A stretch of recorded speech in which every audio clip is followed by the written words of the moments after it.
watching Channel 4, proud to be owned by NBC.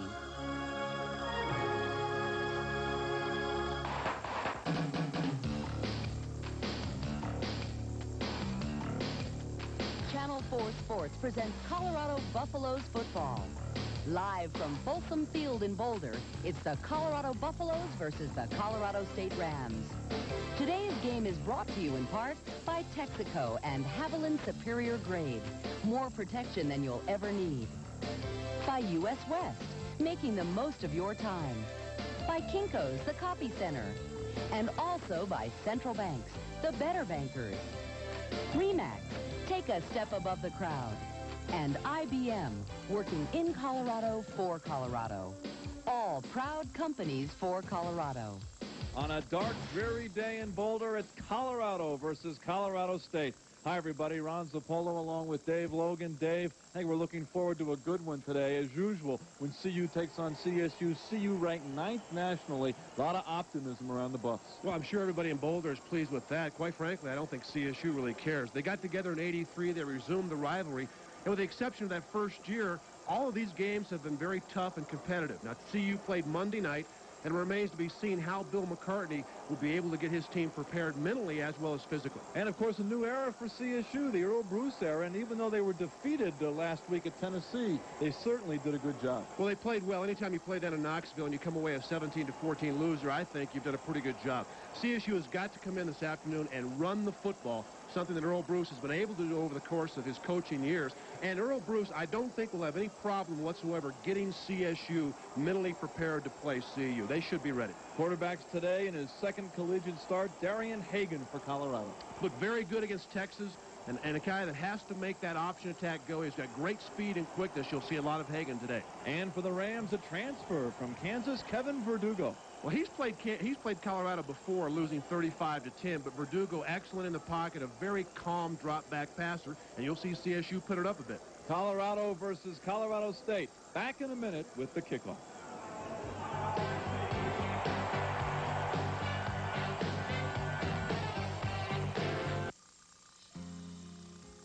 For Brandon, it can be a little scary to try something new. At United Airlines, we understand. That's why our employees volunteer their time to make it a little easier for someone else. Today, Brandon found some friends he can count on. The feeling is mutual. United Airlines, rededicated to giving you the service you deserve. This is a recipe for love. New Cheese Lovers Plus. Blend an abundance of 3 alluring cheeses. Add 2 irresistible toppings, your choice. And what you get is 1 provocative pizza. Get all this love for only $8.99. Or get twice the affection for just $4 more. New Cheese Lovers Plus from Pizza Hut. The name says it all. Honey, when's dinner? Wednesday, September 20th. Denver isn't buying food till September 20th because Biggs is coming. Before you men go on this mission, I'm taking you to the best French restaurant in the city. Fresh food, fresh food, fresh food, fresh food, fresh food, fresh food. Somewhere a small restaurant is missing a big sale. It was busy. But U.S. West Communications can keep your small business from missing those big sales. How about pizza? Yeah! Find out how to protect those orders from going to the competition. Call U.S. West, making the most of your time. I've had the opportunity to go around the country and see a lot of local stations in a lot of cities. Channel 4 is not only professional, but it's in a city where people really care. And the people here at this station are dedicated to the community. That's what I was interested in. John Perugia joins the Colorado Evening News weeknights at 6:30.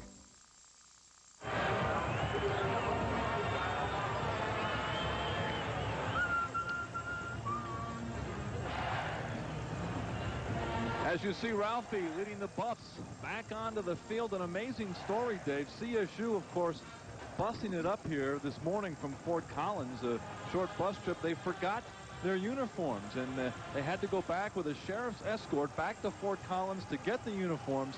Got them back here in time, and we are ready to go. Well, one of the equipment guys for CSU is probably going to be in trouble. May have to run a few extra laps under the watchful eye of Earl Bruce, but maybe it just means that CSU is excited about this game and ready to go. Tony Carr and Sean Willis are deep for CSU. As you see, a rather cool afternoon. Good football weather, 45 degrees. A little bit of a wind. It's cloudy, drizzly. Ken Culbertson puts the foot into it. We are underway. This is Carr. Nice hole for Tony Carr. Out to the 40-yard line before Dave McCluen runs him out for CU. So an excellent beginning for CSU. After a 29-yard return by Carr, Verdugo will bring out the Rams. Primus, Alford, Todd Yurt, Sean Willis, and Greg Scott, the skill position players. Up front, Dewar, Whitmar, Padilla, Laredo, and Lindner.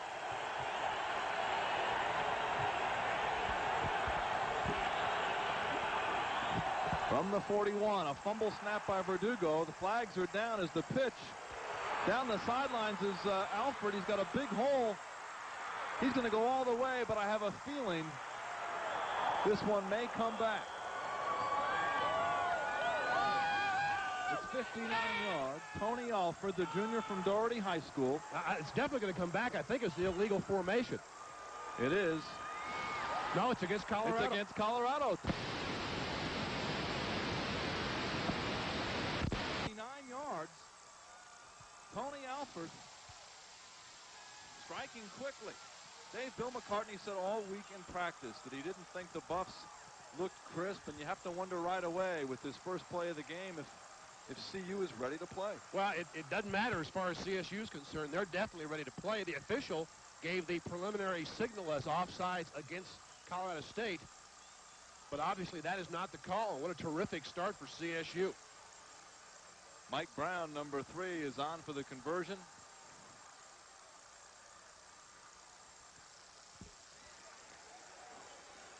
Crowd not even in their seats yet as Tony Alford takes it 59 yards.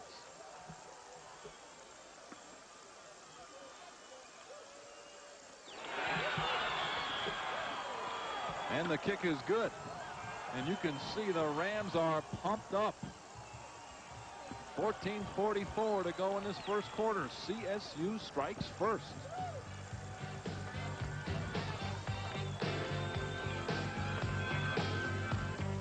Introducing the totally redesigned 1990 four-wheel drive Toyota 4Runner. Now the additional performance from its available V6 is combined with additional comfort, additional necessities, and additional doors.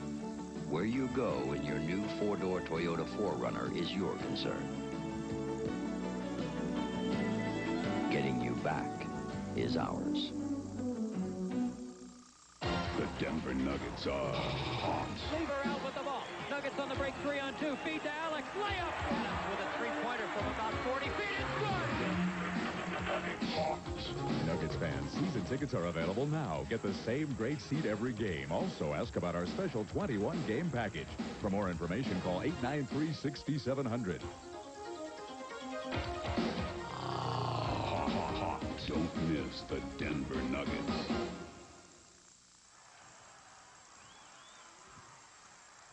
Well, it didn't start out very well for CSU. As you'll see, Verdugo actually dropped the ball. Looks like he's going to be nailed to pitch.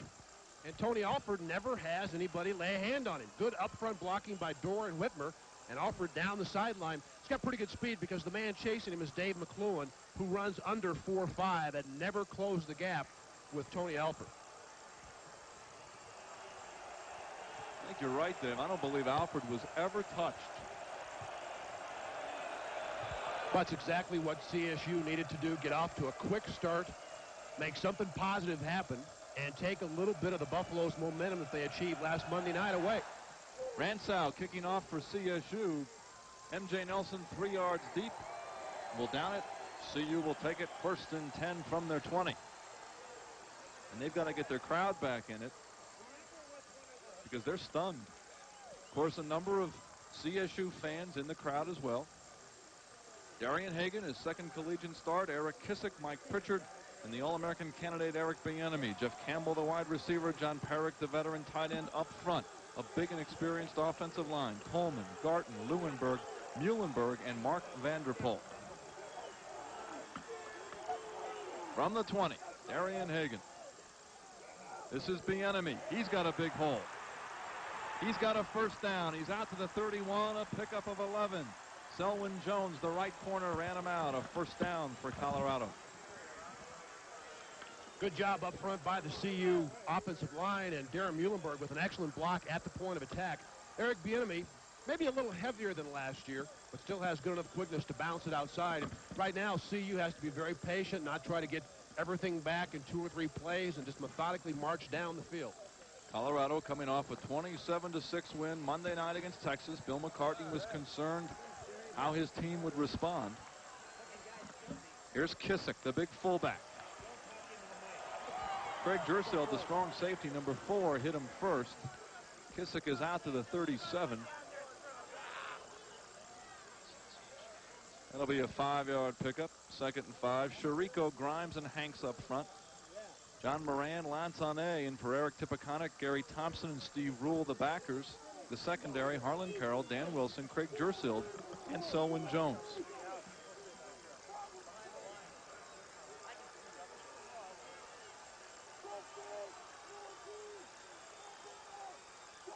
Here's Bieniemy.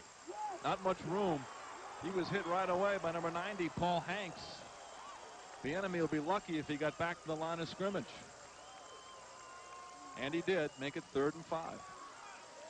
Good job up front by CSU as they get penetration, and that's what you need to have against an option attack. That time Colorado running the I formation. It takes a long time to have the I back from 7 or 8 yards deep, gain enough momentum to get to the line of scrimmage and beyond. Good job by the Rams. 3rd and 5. Pritchard is now wide to the right as a wide receiver. Hagan with the option. He'll keep it. He's going to be very close. Paul Hanks, number 90, on the tackle again. It depends where they spot it. I think he's going to be a little bit short. Good job by Hanks stopping Hagan before he could get going. Hanks, a 230-pound junior from Hemingford, Nebraska. We're going to have a measurement. Of course, Earl Bruce era has started, and it started in fine fashion, even in defeat, 17-14 at Tennessee, and that is nothing to be ashamed of when you go on the road and play the Vols that tough. Bruce is a very good coach. He's proven that over the years in the college ranks, and he is a motivational coach, a guy that gets his kids ready to play. Of course, you don't have to be that type of coach to get CSU ready to play Colorado. Dave right on it. They're just inches short as the crowd is urging Bill McCartney to go for it here on 4th down. 13 minutes still to go in this first quarter. In case you joined us late, you missed a lot. Tony Alford took the first play of the game and took it 59 yards for a touchdown. Well, this, of course, is supreme confidence in your offense and, frankly, a little lack of respect for your opponent's defense. When you're going for it this early in the football game, 13 minutes left in the first quarter, inside your territory, big, big gamble. Of course, CU on both sides of the line, much bigger than CSU, as Hagan looks to have the first down.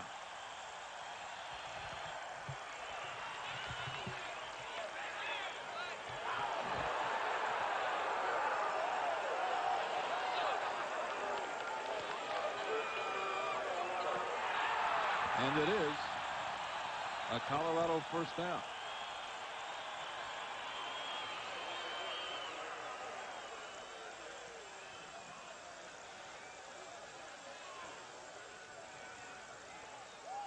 And they're checking out a flag, which personal foul on Colorado. Now that may be, Dave, after the first down, so it'll be 1st and long. Somebody got a little carried away in the pile, and that's going to happen when you have two teams, interstate rivalries like these two.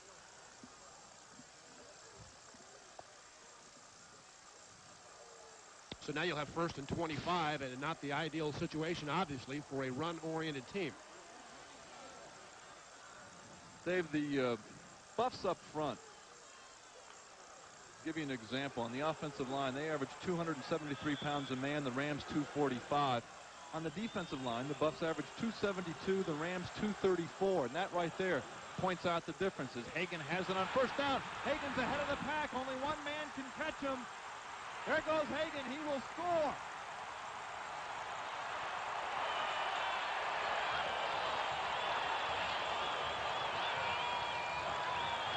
Selwyn Jones was the only man that had a chance. Hagan got by him 71 yards. And there are fireworks early here in Boulder. So that play reminiscent of the CSU touchdown in that it starts off looking like it's going to be a negative play. You can see Hagan drop the ball. He's going to cut through the option lane. The only man that has a chance to get him is number 2, Selwyn Jones. I've got to tell you, it looks like Jeff Campbell. Let's see if Jeff Campbell clips Selwyn Jones. That's a very, very close call. CU will get the touchdown, but believe me, CSU, the players, very upset with the officials, claiming that Campbell did not get in front of Selwyn Jones. That, of course, the key block in the touchdown run. Don't go away. This is going to be a wild one. There's still 12:35 to go in the first quarter as CU ties it up with CSU.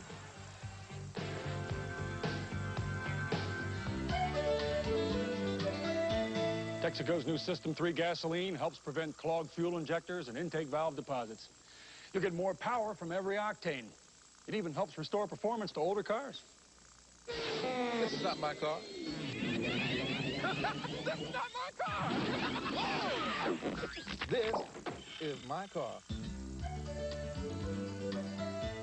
5 tanks is all we ask. Few more, let's go. We're almost ready. Great. Bill, how's sales doing with their presentation? We're ready. When your department has to deliver, call Kinko's, the copy center. We take care of the copies so you can take care of business. Kinko's is your one-stop copy center with plenty of top-quality, easy-to-use machines, a place to create, a comfortable workspace, a wide selection of stationery and office supplies. Open early and late, Kinko's is your full-service copy center. Take a ground-level look at the play. Darian Hagan will drop the football at the snap. He's got enough presence to pick it up and continue to execute the option. This is what they've missed the last 2 or 3 years. Enough speed at the quarterback position to hit that crease. And now let's take a look at number 2, Selwyn Jones, and number 84, Jeff Campbell. You must have your head in front of the defensive player when you leave your feet to throw the block. And you can see right there, tough to see from the angle, but if I had to call it from that angle, I would have called a clip on Jeff Campbell. Darian Hagan is not going to be caught from behind too many times this year. 6 plays, 80 yards. CSU scoring on the first play of the game. Took Colorado 6 plays to tie it up. Culbertson kicks it deep, and Willis will down it about 7 yards deep, and CSU will take over on their 20. Well, if any of the players were sleepwalking once the gun sounded and the game began, I imagine they're awake by now. I think the crowd, same could be said for them. They may have been a little quiet coming in, but they're into it now. Pretty much a full house. It's been a pretty abysmal morning, but the crowd is filing in. There are some empty seats, but Kevin Verdugo brings out the Rams. Tony Alford and Todd Yurt, the running backs. This is Alford around the corner. Out to the 28 where Michael Jones met him along with Bruce Young. Dave McClellan was there as well. Defensively, we didn't get a chance to set CU's defense the first CSU series. Arthur Walker, Joel Steed, who had a couple of sacks, Oakland Salavea, Alfred Williams, Terry Johnson, Michael Jones, Canavis McGee. Williams and McGee, of course, the bookend linebackers. The secondary, McLuhan out of Loveland High School, Bruce Young, Tim James, and David Gibbs. 2nd and 2 for CSU. That's a first down as Todd Yurt is across the 30 out to the 35. Canavis McGee made the tackle. Yurt, go ahead, Dave. I would say good job by CSU, as you see Earl Bruce. Last week in Tennessee, 33 carries, 82 yards rushing the entire game. They're probably approaching that amount early in the first quarter. He's a guy that loves to run the ball. He doesn't like to get fancy. You won't see him throw it a lot if he doesn't have to. And one of the things he wanted to do was improve the CSU turnover ratio. And early in this season, he has done just that. Verdugo over the middle. Got Sean Willis. Willis is by Alfred Williams, and he's out to the 43 where McLuhan knocks him out. You can see emotions running high early in this game. Pushing, shoving. Sean Willis has already caught the ball on the drag route. Simply outruns Alfred Williams. Good, safe pass. Want to make sure you give your team every opportunity to get off early. You'll see Verdugo with the play-action pass. Willis will come from the left side of your screen, dragging across underneath the linebackers. And usually wide receivers can do that. Outrun the linebacker to the corner and in the midst of an 8-yard gain. Willis 5 catches against Tennessee last week. Some movement, and this one is stopped. Alfred Williams wanted to make sure that it was stopped. Looked like Steed and Walker in the middle of that line. Jumped off. You know, Earl Bruce said during his press conference on Monday that he really didn't think his team was in tip-top condition. Thought they fatigued in the fourth quarter against Tennessee and was going to work on that this week. Illegal procedure declined by Colorado. And offsides Colorado, so you've got to line up and do it again.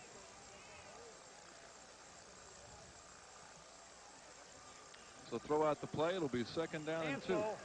John Loretta may have moved for the Rams, and in the process, Joel Steed and Arthur Walker were in the neutral zone once the ball was snapped. That's why you can have 2 penalties on the same play. Oakland Salavea, the only one really banged up in the Texas game, in there now in the starting lineup is Alfred. Should have enough for a 1st down. They'll spot it at the 46. That will be a Ram 1st down.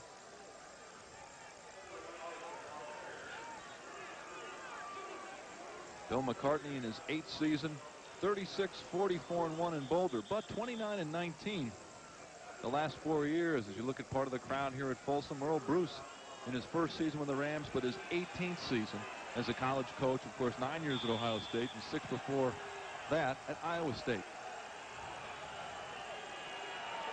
Here's the draw to Alfred. He won't go anywhere. Joel Steed, number 93, the sophomore from Hinckley High School, snuffed it out. That's a loss of 3. Bill McCartney said Joel Steed may have been the defensive player of the week in Monday night's effort against Texas. That time, I think a pretty good call, draw play on 1st down, but the defensive line actually took the offensive lineman with them on the way to the quarterback. There were too many bodies once Tony Alford got the ball. Steed had a couple of sacks against Texas. 2nd and 13.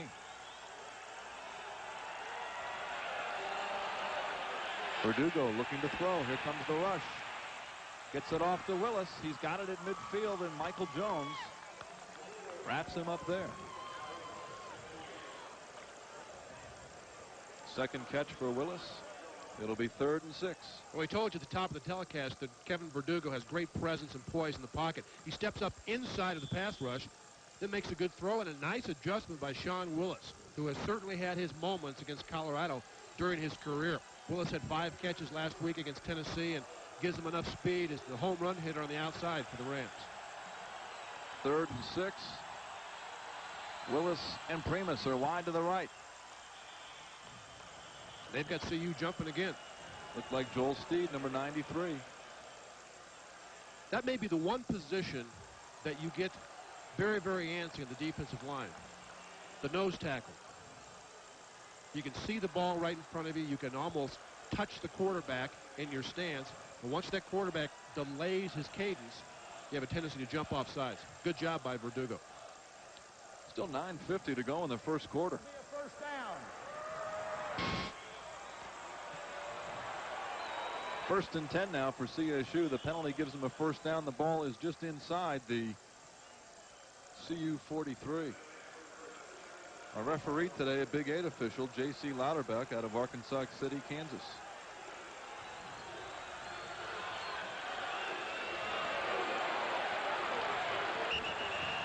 That's Paul McManato, number 42, into the ball game. He's run out at the 40. That'll be a pickup of 4, 2nd and 6. Mike Bernardi, a junior from San Diego. And what you saw there, the favored formation in previous years for Earl Bruce, lining up in the robust tee. Just power football. Was very successful with that at Ohio State and even at Iowa State a few times.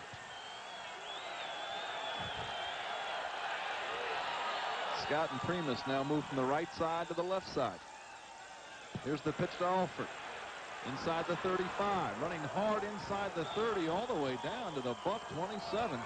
Another Ram first down before the free safety, Tim James, could knock him out. Tony Alford, very impressive early here. 8 carries, 26 yards last week, but he's far surpassed that already. Well, this is the same play that resulted in the CSU first touchdown. And you can see Alford out of Doherty High School really doing a good job of staying in bounds and powering his way for an extra 5 or 6 yards. Tim James finally with the tackle. CSU doing an excellent job on the left side of their offensive line of neutralizing that penetration and stuffing the CU Buffs. On 1st and 10, Verdugo throwing into the end zone. Incomplete. He was looking for Willis, and Tim James was there on the coverage. And Verdugo took a shot as he just now gets up, and you can see a bit shaken up. He took a shot from Canavis McGee, who actually played the draw fake, got the ball carrier, decided that he didn't have the ball, and you'll see number 96 in a black jersey get to Verdugo just as he releases the football. That is Canavis McGee. Verdugo lands on his right elbow, it looked like. And that pass just a little bit off, very close to a touchdown. McGee, 6'5", 250 pounds, a junior from Houston. Certainly an All-American candidate. Verdugo. It's intercepted by Michael Jones. Jones has some room to run it back. Out to the 38, where Colorado will take over.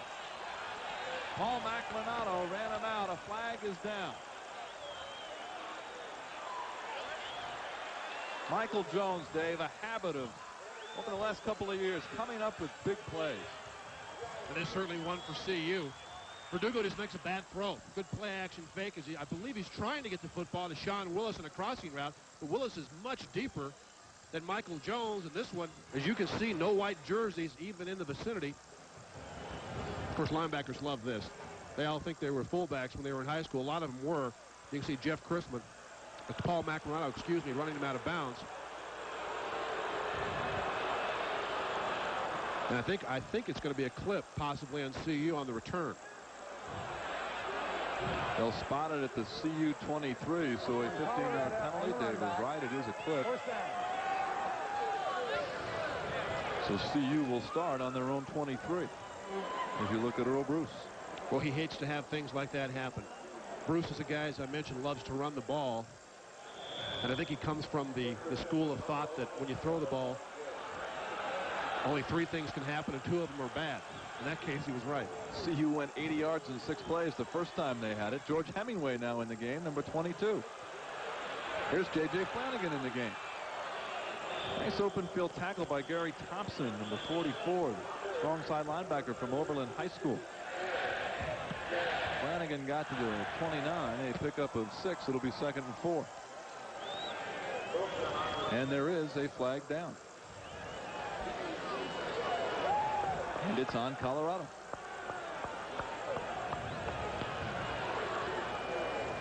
Colorado, Dave, making more of the mistakes early in this ball game.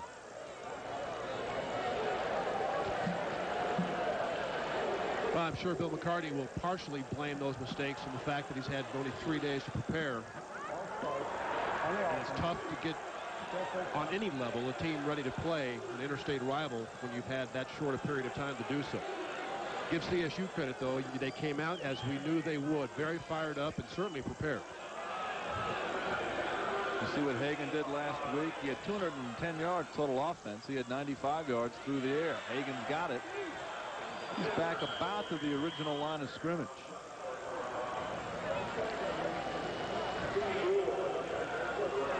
So it'll be 2nd and call it 11.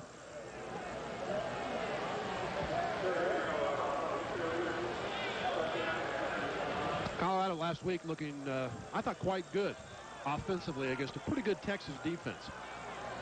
able to move the ball, didn't come up with turnovers, and put 27 points on the board. Hagan to throw. A flag is down. Looks for Campbell. He's got it. At the CSU 32, 2 flags are down. One early and one late. The first one's going to be CSU jumping off sides, and the second one happened after Hagan threw the football. We've got illegal motion. Colorado. Offside. CSU. So we'll wipe that play out.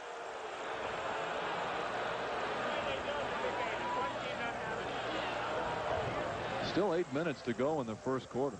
I tell you, if this were a practice, both coaches, I believe, would start it over. College coaches have a tendency to do that. They take you out to practice, and if you're a little bit flat and not executing the way they'd like, they simply start their clock again, and you start practice over. And with the exception of a couple of 2 long plays, this game has been filled with poor play. Kevin Verdugo, you see warming on the sideline, testing that shoulder. He was nailed by Canavis McGee on CSU's last series. So we'll do it again. 2nd 11 from the Colorado 22. Game is tied at 7. Hagan, the pitch back to Flanagan, loses the football and covers it back at the 20. Dan Wilson, the free safety, was there. Wilson had a good game last week. 14 tackles versus Tennessee.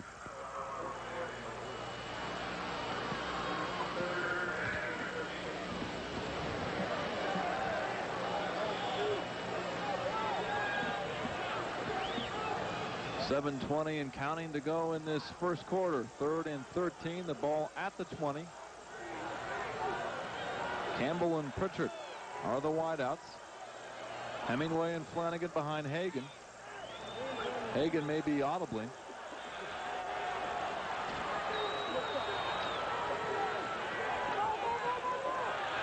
Complete to Campbell. And that should be a first down at the Colorado 36.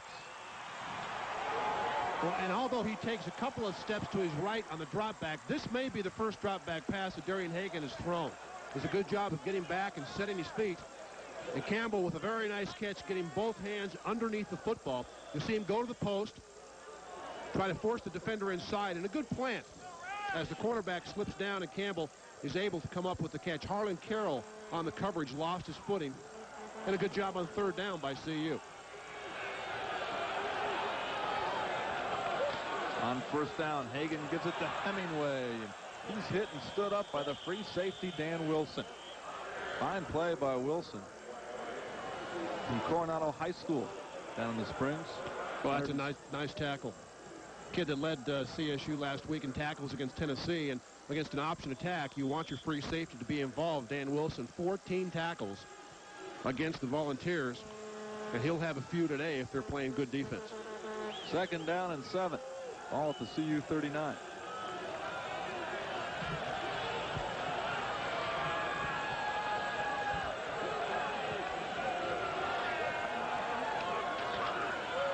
This is J.J. Flanagan. Not much room. Carroll hit him first at about the 40. Good gang tackling by the Rams. There's just no room for Flanagan. It's 3rd and 6 from the 40. CSU has 20 starters returning from last year's team. You talk about a hard luck outfit. Last year, CSU was in many, many games, but won only once. They lost to Air Force by 6. Colorado, of course, in the last drive, beat them in Fort Collins 27-23. New Mexico beat them 24-23. And they lost by 4 points to Tulsa. So it could have been a very decent year last year in Fort Collins and turned out to be a bad one. Nelson and Pritchard, the wideouts. It's 3rd and 6.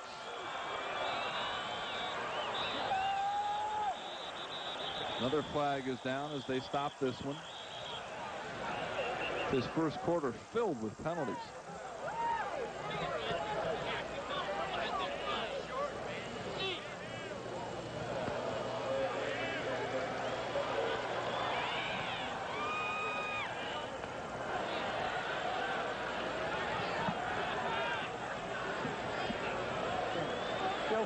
And that's just a young quarterback being unaware of how much time's in the clock. That's right. Delay of game takes it back to the 36. The clock is right up in the end zone for Darian Hagan to see, and you've got to get that snap off in time. He's got a 3rd and 10. The pitch to the enemy. Eric looks for room, doesn't find very much. Craig Dursil, the strong safety. Another fine open field tackle, and the Buffs will have to punt. Well, Craig Dursil really plays that well. He fights off the block by Mike Pritchard. And Eric Bieniemy, too tentative, trying to make a move and decide what Dursil's going to do. You've got to set up that block. An excellent job by CSU. Tom Ruin, who transferred from CSU, and look at a job he did Monday night. 7 punts, averaging near 49 yards a punt. Of course, CU, a long line, a tradition of great punters.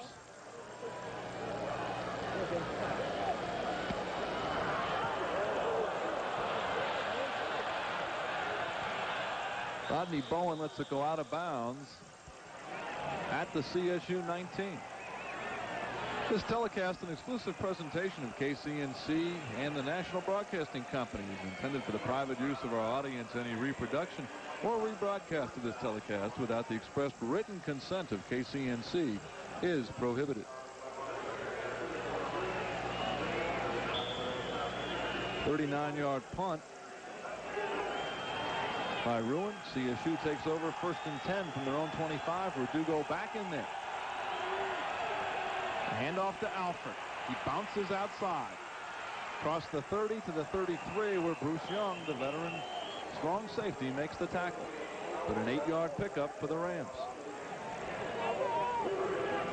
And a good job by Tony Alford reading the blocks up front. Supposed to go off left tackle, but everything is jammed up. Alford bounces outside, gets a good block downfield. Good block up front by Adam Whitmer. And you can see CSU initially has been very successful running the football.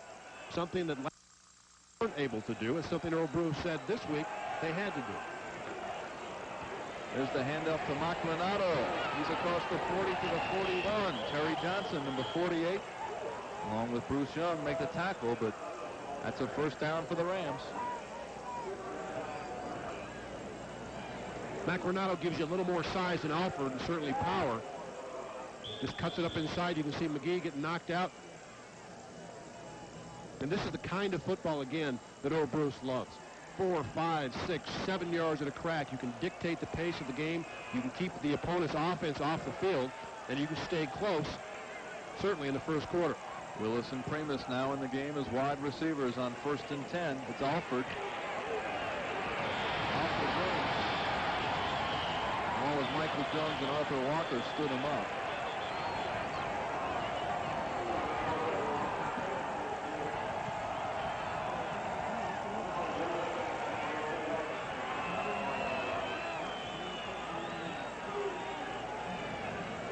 They'll mark it at the 45. It's a pickup of 3.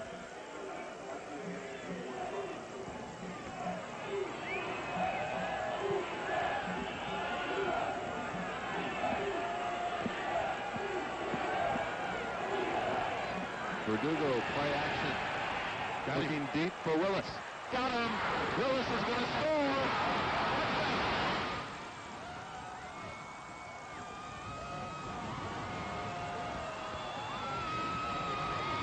55 yards. And CSU once again takes the lead. I'll tell you, that's about as pretty a throw as you will see. Kevin Verdugo with a play-action fake, holds the linebackers inside, and Willis with a terrific flag route in between, as you'll see, David Gibbs and Tim James. CU in a defense where the cornerbacks are up. They try to jam the receiver. If they don't, as they did not against Willis, and he gets onto that safety too quickly, the safety has to respect both the post move and the flag move. That time a great route by Sean Willis. Mike Brown is on for the conversion. 3:05 to go in the first quarter. Colorado State 14 and Colorado 7. Before you men go on this mission, I'm taking you to the best French restaurant in the city. French food, French food, French food, French food, French food, French food. Somewhere a small restaurant is missing a big sale. French food, French was busy. But U.S. West Communications can keep your small business from missing those big sales. How about pizza? Find out how to protect those orders from going to the competition. Call U.S. West, making the most of your time. Junior Bacon Cheeseburger tastes so fine. Wendy's got 7 for $99. I ain't telling you no lie. Biggie drink and biggie fries. Hot chili garden salad to go. Wendy's got 7 for $99. Cool frosty baked potato. Wendy's got 7 for $99. Introducing the Super Value Menu from Wendy's. 7 big items for 99 cents each. A great selection, a great value. Try it today. Wendy's got 7 for $99. It all starts with pass protection, and it's good enough up front. And you can see Kevin Verdugo load up. This is a great throw. Gets whacked pretty good by Canavis McGee. A little bit late. And Sean Willis has gone to the corner. There you see behind David Gibbs, who tries to get back on the zone coverage, and in front of Tim James, who's late getting over, as safeties are going to be if that receiver gets loose. And CSU, 2 very explosive drives. And they have the lead. 14-7 Rams. It's a short kick. This one to Pritchard. Across the 20, out to the 24. He actually fell over his own man. Selwyn Jones made the stop. He appeared to fall over Scott DeGolden. So the Buffs will take over. 1st and 10 on their own 24. They trail 14-7 with 3 minutes on the nose to go in this first quarter.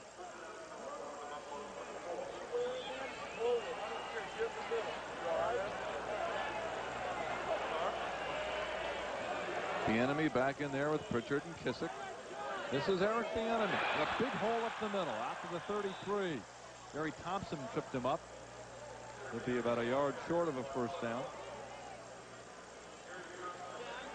Well, they call him Scooter. At 5'6", Bieniemy can get through. Good blocking up front. Mark Vanderpool does a good job from his tackle position, and Eric Bieniemy is sent airborne. Colorado's a team that this early in the game, when they fall behind, they don't want to get caught up in the emotion of trying to score with the big play. Just continue to move the ball and do what they do best. And they move it right there. Eric Kissick has enough for a first down. He's across the 35 to about the 37. So a first down for CU. You know, that fullback, Ron, is most effective when they can slip him in there after having pitched the football or the quarterback has taken it to the perimeter. Those inside linebackers start to flow. They start to be very aware of the outside perimeter running game, and before you know it, those fullbacks can slip through for pretty good yardage. Good look at Darian Hagan.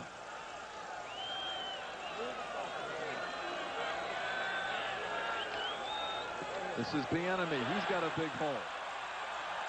Thompson makes the tackle, but Bieniemy out to the 45, a pickup of 8, 2nd and 2. And again, Mark Vanderpool opened the hole. Well, these are pretty big holes to run through. You can see Bieniemy doesn't get a hand on him until he's 6 or 7 yards down the field. Colorado doing a good job up front with a big offensive line of controlling the CSU defense. As you take a look at Eric Bieniemy's yardage against Texas. 16 carries, 66 yards.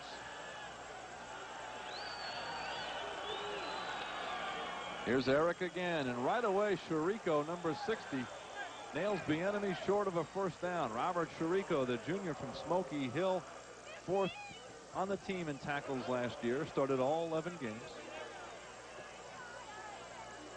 And the Buffs will have a 3rd and 1. In fact, they're going to measure it that close. Chirico played very well last year in this game in Fort Collins. Had a number of tackles and spent most of the afternoon in the CU backfield. Dave, I don't know what it is. You take any traditional rivalry, you throw out the relative strengths and weaknesses of the team. It seems more than not, every game is like the one we're watching this afternoon. Well, I think CSU, the players feel like they've got a lot to prove. Some of them may have been overlooked by Colorado. Some of them may feel slighted because CU didn't give them the opportunity to come here. And they get fired up to play the Colorado Buffalo. They do a terrific job. They're not as big, but certainly they've played as well so far. Hagan takes it himself, and he probably got it.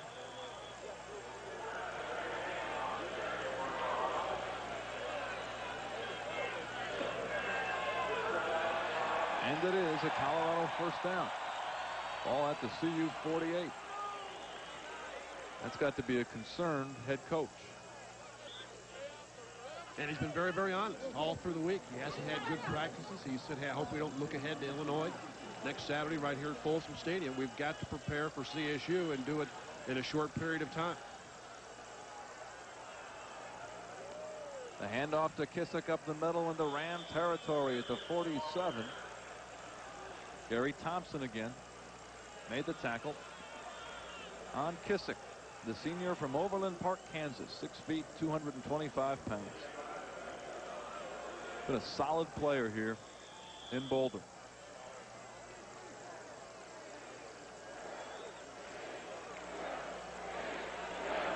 This should be the last play of the first quarter.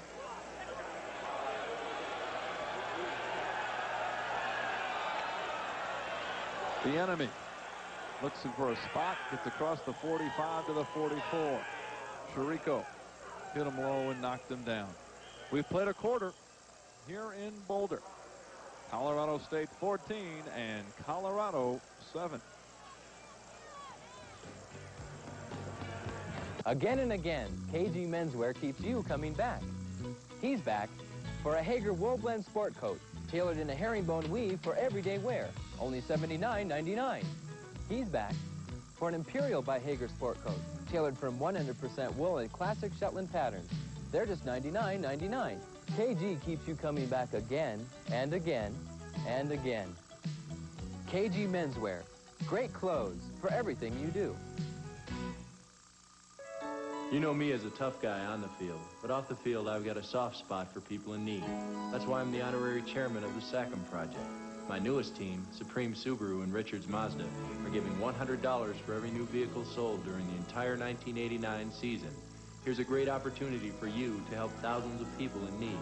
So do what I did. Get your next new car or truck from Supreme Subaru or Richards Mazda.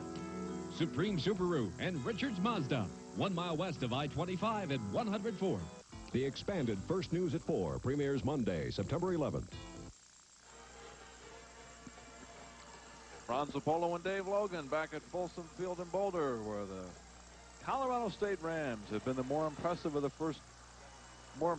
two teams in this first quarter, as they have scored twice. They're out in front 14-7. Colorado, though, has it. They started this drive at their own 24. They now have it at the Rams 44, where it is 3rd and 2. Hagan has it. There's the pitch to the enemy. He's got plenty of room down the sideline. Makes the cut and scores.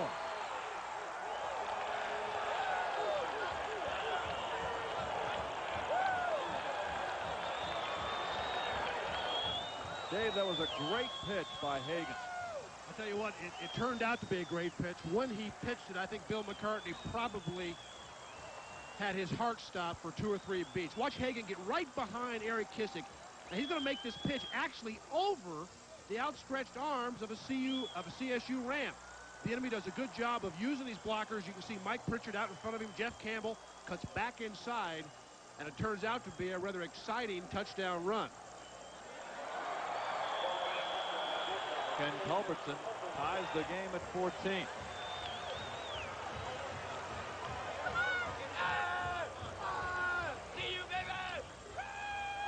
You take another look at it, and again, watch how Darian Hagan at 5'9" is able to get right behind the fullback, Eric Kissick. He's going to make this pitch right over the extended arm of number 59, Steve Rule. Rule could have caught that almost like a basketball pass. The enemy doing a good job and an excellent job by the receivers, Pritchard and Campbell, getting in front of the enemy and making things happen. Darian Hagan, maybe the best option quarterback in his sophomore year that Bill McCartney's had a chance to coach. Very dangerous pitch, but he makes it work, and I guess that's the most important thing. It looks like the winner of this game may have to score around 45 points. This may be an old AFL game we're viewing this afternoon. 8 plays, 76 yards, as we're tied up at 14. If you like scoring, you've come to the right place.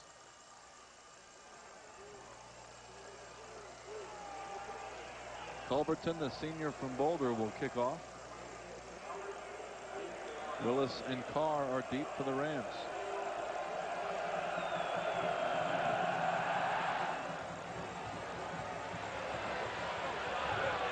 will take it. Make that Willis, excuse me. And down he goes as Paul Rose, number 50, the junior linebacker from Littleton, made the hit. Let's go down to the sidelines now. And News 4's Mark McIntosh. Mark? Very much, Ron. I'm here with Tom Reinhardt, who played nose tackle for the CU Buffs last year, and this ball game is a carbon copy of the ball game last year in Fort Collins. Yeah, this is quite a big game here, and you know, both teams are coming out. You can see, CSU isn't really worried about our ranking. They come out, they fight their hardest. Every year they play like this, and we know they're going to be probably one of our toughest, big games every time we play them. Do you think the Buffs are flat again? I don't think so. I just think they have to settle down and play their game. Maybe they just have to just take it easy a little bit and, work their game. That's about it. All right, Tom, thanks a lot. Sure. All right, Tom Reinhardt, former nose tackle for the CU Buffs. Back up to Ron and Dave.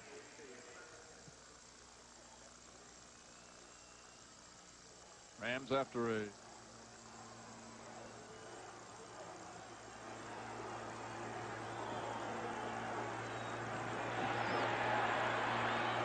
incomplete. He was looking for Ratzliff, the tight end. Michael Jones on the coverage.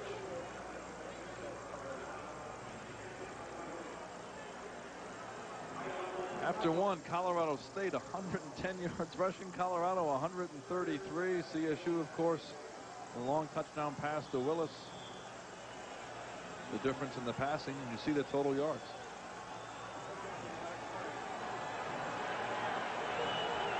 Third and 9 for the Rams.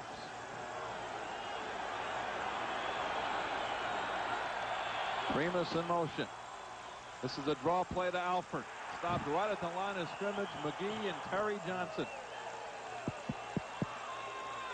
make the stop, and the Rams will have to punt for the first time this afternoon. Well, CU defensively fired up. It's been the first positive thing they've been able to accomplish the entire afternoon. A good job the previous play by the linebackers, really squeezing that tight end and preventing the first down catch. Tim Luke, the junior from Wheat Ridge, will do the punting for Colorado State.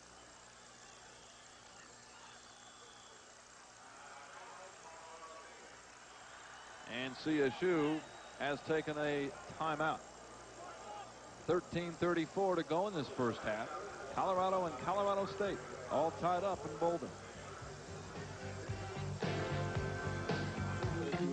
Two more, let's go. We're almost ready. Great. Bill, how's sales doing with their presentation? We're ready. When your department has to deliver, call Kinko's, the copy center. We take care of the copies so you can take care of business. Kinko's is your one-stop copy center with plenty of top-quality, easy-to-use machines, a place to create, a comfortable workspace, a wide selection of stationery and office supplies. Open early and late, Kinko's is your full-service copy center. Don't take chances with your brake repair. Trust your brakes to Midas, where the work is done by trained experts. Nobody beats Midas. Nobody. Attention, Denver. Do not shop for food for 2 weeks. On September 20th, you'll understand why. 25 years ago, Arby's opened and changed the world. Celebrate with a classic combo meal. Regular roast beef sandwich, potato cakes, 20-ounce soft drink, all for just $1.99.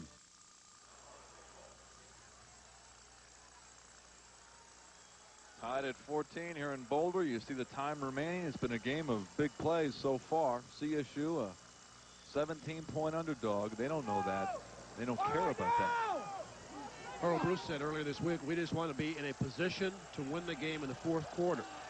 And judging from the way they've started the game, that's a very distinct possibility. Jeff Campbell back at his own 42 to take the punt from Luke. At the 44, this is Campbell into Ram territory. A big hole for Campbell.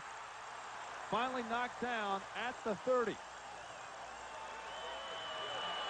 Steve Ratzlaff made the tackle, and maybe a touchdown saving tackle.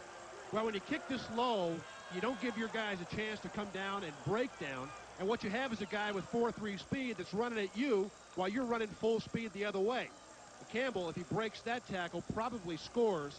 And a good job by Shane Ratzlaff coming up with the stop that prevented the touchdown. Jeff Campbell, second fastest player on the team, and a guy that really is exciting when he returns the kicks. Colorado with easily their best field position at the Ram 30. Hagan has it on the option, cuts it up. CSU defensed it nicely as Hagan is brought down at the 27. John Moran made the first hit. You know, watching Hagan run the option, it brings to mind the idea, and I will simply ask, can you think of any option quarterbacks that have been great, that have been 6'1" or 6'2"? You just don't see tall guys. It's so difficult to see a guy that's 5'8" or 9" behind a big offensive line. It really makes him tough to find with or without the ball. Well, that time CSU found him rather easily. It was John Moran again who's made 2 hits on this series. Hagan thrown for a loss of a yard. It'll be 3rd and 8. Good job up front by CSU. As you can see, Joe Garton pull. Hagan tries to dip inside, and he is met in the hole by John Moran and a host of white jerseys. Colorado needs to get to the Ram 20 for a first down. Game is tied at 14. Hagan looking to throw, and he'll run. And he'll be thrown down at the line of scrimmage by Gary Thompson. Three fine defensive plays by the Rams. 2 by Moran, 1 by Thompson. Moran out of Pueblo, Thompson out of Overland. So some local kids doing the damage for CSU. And give the Rams credit defensively, because right when they can break down a little bit after the punt return, they come up with 3 big stops. That time Hagan looking for Jeff Campbell to come open, 1 receiver on the pattern. And Campbell never was able to get uncovered. Ken Culbertson, who was 2 for 2 on Monday night, will be on for the field goal. They'll spot it at the 35. The attempt from 45 yards away. And it is wide to the left and no good. So CSU escapes without any damage as CU took it over on the 30 of CSU and could not score.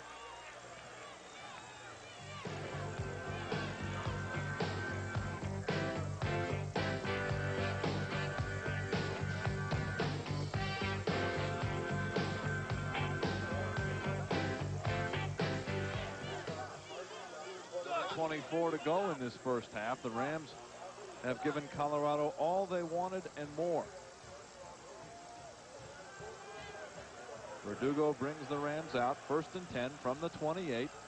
Alford's got it to the 30 and no more. And the ball may be loose. Well, they're saying Alford was down. Alfred Williams along with McGee, the last 2 off the pile.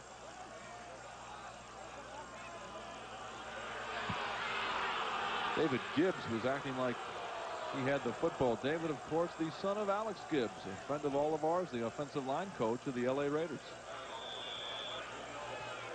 See if we can see Tony Alford did a great job this afternoon running tough.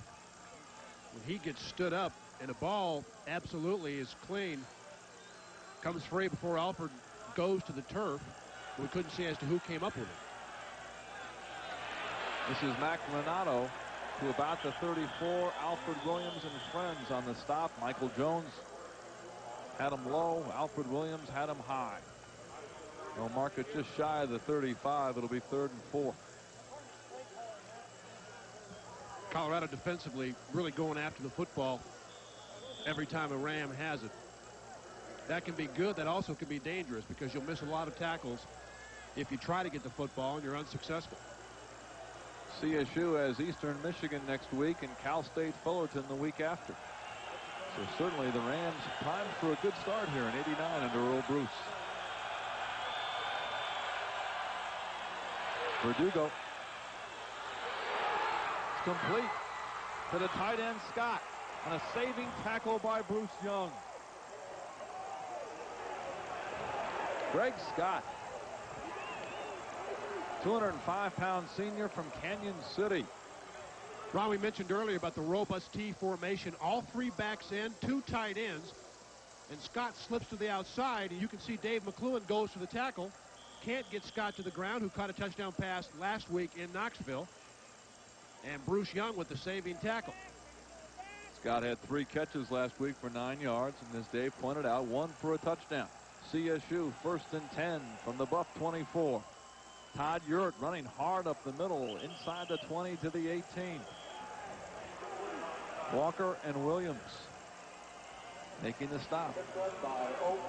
Kind of like that call. 3rd down in a yard. You line up in a T formation. You've got a reputation as being a coach who likes to run it up in there and get the tough yardage. You slip that tight end out in the flat behind the corner in front of the safety.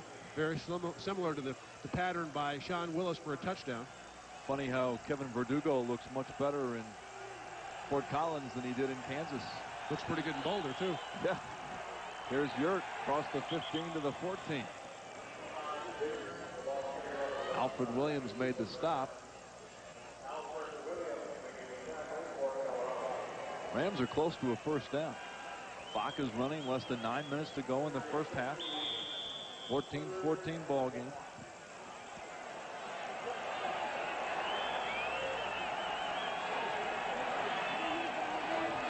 It is 3rd and about 1.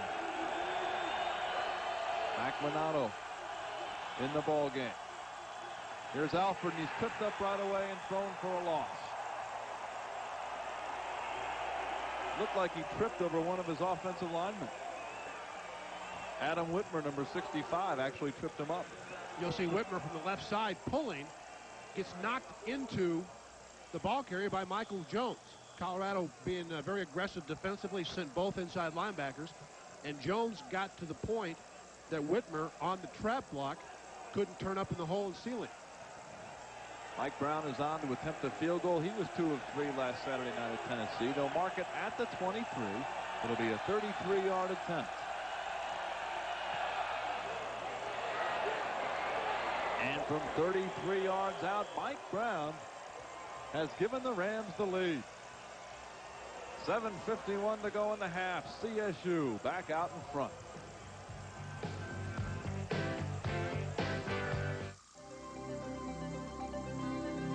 There's a whole new market of customers out there on the horizon in nearby towns, and U.S. West Communications can bring them closer to your business.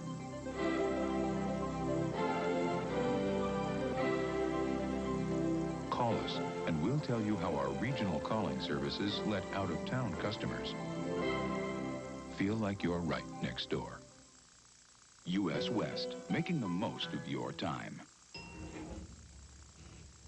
Too late. It got away from you. Bye-bye. Missed again. Don't miss out on the great Honda closeout. Final 89 clearance prices on Honda now through September 30th at Mile High, Empire, Ralph Schomp, Bill Crouch, Classic, Frontier, and Metro. And don't you forget it. Don't miss the boat. We can see what we've got coming up at halftime. Of course, everybody's thoughts and prayers with Salinesi, wishing him the very, very best. I believe they're also honoring today, Dave, the 1961 Big 8 champion CU team. Were you on that team, or was that a little bit before your time? Well, you were doing the games. I would imagine you should remember. Dave Logan. That was a pretty good outfit. Very good outfit. Gail Widener beat Kansas here 20-19. Kansas with John Hadel. A lot of names we still know now. Ken Blair worked for the Broncos. Reed Johnson on that team. There's a big hole up the middle for Mike Pritchard. Pritchard across midfield, makes a move, and he's back down at the CSU 15. Fine return by Mike Pritchard. Scott DeGoler, the block to Spring Pritchard. Well, this was a play that the CSU assistant coaches in the box were grabbing their head as soon as Pritchard caught the ball. I mean, he has got a hole that you could have run a Mack tractor. Look at the black jerseys trying to block one white jersey. Pritchard does makes a nice move there, cuts back to the inside, and that one looked good right from the start. CU had it at the CSU 30 in the last series, couldn't score. Now they've got it on the 15. Here's Bieniemy. Not much at all. Tipiconic, number 89, made the tackle after maybe a pickup of a yard as Steve Rule and Bieniemy had a few words after that play. Mike Pritchard, who is an exceptional return man, got great speed. You can see good blocking up front. Scott DeGoler will throw an excellent block as Pritchard. Now, Pritchard right now is trying to figure, how far can I take this thing? Because he knows he's already through the first. Look at the goaler, number 40. And a good cut by Mike Pritchard. CU's had an excellent return team the last 2 or 3 years. Handoff to Bieniemy. He's hit, breaks the tackle. Couldn't break the other tackle, though, of Selwyn Jones, the right corner, who necktied Bieniemy at the 14. Well, that's a play where size may have hurt Bieniemy. CSU blitzing from the outside. He makes the strong safety miss, but Selwyn Jones tries to necktie Bieniemy, actually grabs him around the head. You can do a good job of leaving an arm behind, sometimes a leg, but your head has to stay with the body, and in that case, a good tackle by Selwyn Jones. Big play here, Dave. 3rd and a long 9. CU squandered their last golden opportunity, thanks to some 3 fine defensive plays by CSU, and it looks like Bill Coleman, 77, the left tackle, may have jumped early for the Bucks.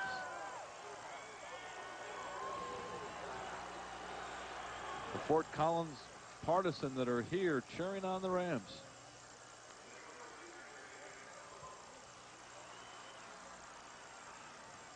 Take a look at Darian Hagan. Actually, the entire offensive line moves, with the exception of the center, Jay Lewinberg, and Darian Hagan.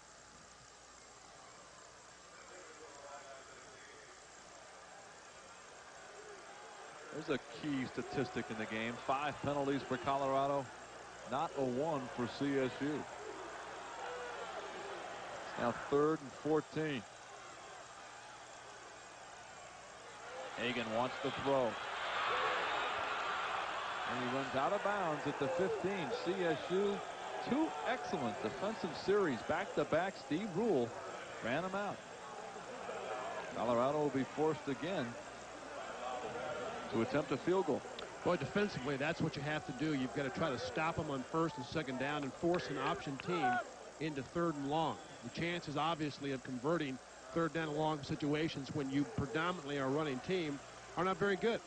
They mark it at the 22. Culbertson this time has it. A 32-yard field goal by Ken Culbertson. So with 5:44 left in the half, once again, we're tied in Boulder.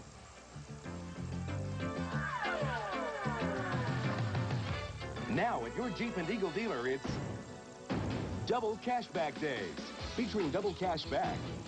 Direct from Chrysler on new Eagle Premiers, save $2,000 bucks. Double cash back on Eagle Summits, save $1,000. And $1,000 back plus factory to dealer incentives on Jeep Cherokees. For big savings, see your Jeep and Eagle dealer before double cash back splits. See your Denver Metro Jeep Eagle dealer for Gart Brothers Dave Cook $1,000 gift certificate details. Denver, don't buy any new clothes before Wednesday, September 20th. No matter what, Biggs is coming. Attention, Denver. Do not shop for food for 2 weeks. On September 20th, you'll understand why. Denver, even if you need new sporting goods, stereo equipment, or TVs, wait until Wednesday, September 20th. Biggs is coming.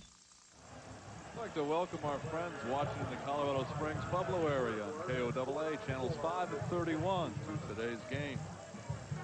As you see the story, 17-17, 5:44 to go in this first half.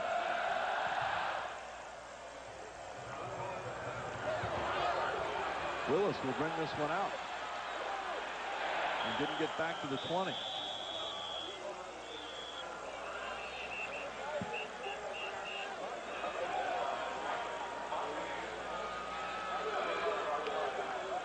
Mike Motley made the stop for CU. And Colorado offsides on the kick. And it looks like they'll kick again. Well, we have a moment. I'd like to welcome into our booth here former CU All-American Leon White, who's up here. Used to play with Dave way back when in the mid-'70s when CU was really a powerhouse. Welcome to Leon, who's had great success after CU, both in pro football and now in professional wrestling. Going to teach you a few things about the infamous headlock after the game. Well, he already showed me on you a couple of things he did to you, which I wanted no part of. It's very rare you see a guy Dave Logan size back down, but trust me, Dave was shaking in his boots before the game when he saw his old good friend Leon White, who used to slap box with Dave some years way back when.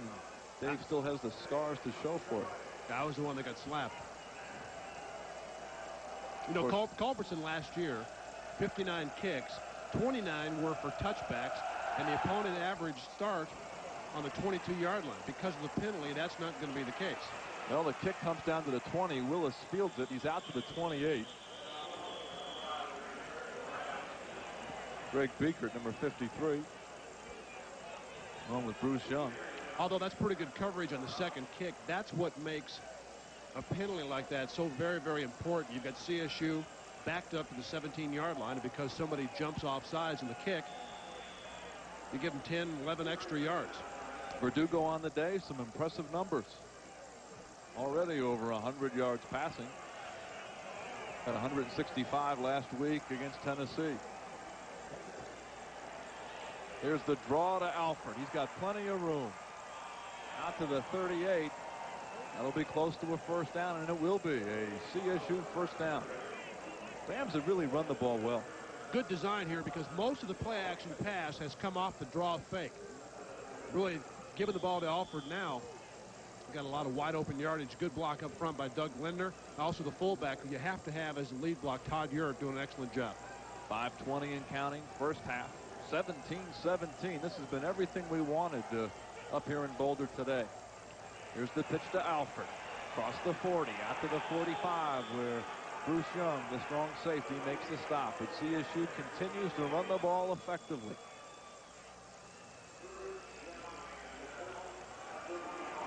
Quite a first half for Tony Alford. Of course, if you joined us late, first time he touched the ball, first play of the game, he took it 59 yards for a touchdown. Dave said Earl Bruce just wanted to be in a position to where he could win the game in the fourth quarter. The way the game is going, he may get his wish. Mac Renato was the ball carrier out to the 46. Arthur Walker and Michael Jones made the tackle. 4:25 and counting.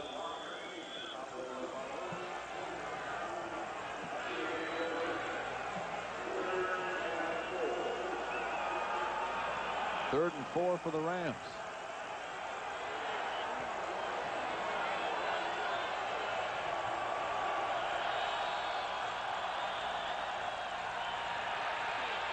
Verdugo has the tight end Scott. He's got a first down. He's inside the Colorado 40 to the 36. Tim James ran him out. Second catch of the afternoon for Greg Scott. Once again, the play action fake on the draw, pulls those linebackers, and Scott's able to slip across on a crossing pattern. Bruce Young, usually a very sure tackler, just bounces off Greg Scott. And Tim James, again, has to come and, as he's done previously today, save a touchdown. You got to really admire the way Kevin Verdugo is able to stand in the pocket against a very good pass rushing team and find the open receiver. Alford, very little room. Oakland Salavia hit him first. They'll give him to the 35. Gain of 1, second and 9. It's kind of a shame these two teams don't get together for the next 2 years. I guess the schedules were already set, so we won't see CU and CSU on the same playing field until 1992. 92, then they don't play again in 93, and they resume in 94. So they ought to get together every year. Air Force ought to get together with Colorado. People in the state would enjoy it. Mac Renato, nice run inside the 30, down to the 28. McLuhan and Alfred Williams make the stop. But CSU keeps gaining chunks of yardage and working on the clock. And if you look at Colorado, all you see is guys with black jerseys getting up very slowly off the ground. I think they're probably as surprised as a lot of their fans at the way CSU has come out, been very, very aggressive offensively, and they have taken it to that defense. And they really shouldn't be surprised if they remembered what's happened just the last 3-4 years against CSU. Todd Urick could have a first down. Perry Johnson, McLuhan, Alfred Williams. Williams put him down for good, but if they give him his forward progress, it should be a first down. You're the 2-year starter on a Mission Viejo, California, 226 pounds. And we will have a measurement. Deceptively quick. Todd Yurt, an excellent pass receiver out of the backfield. I remember him in his freshman year looking like he played college football for 2 or 3 years.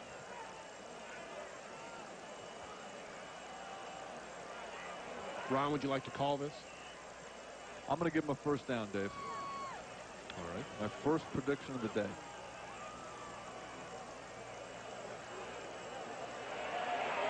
And I'm going to quit right there. 1 for 1. Perfect on the afternoon.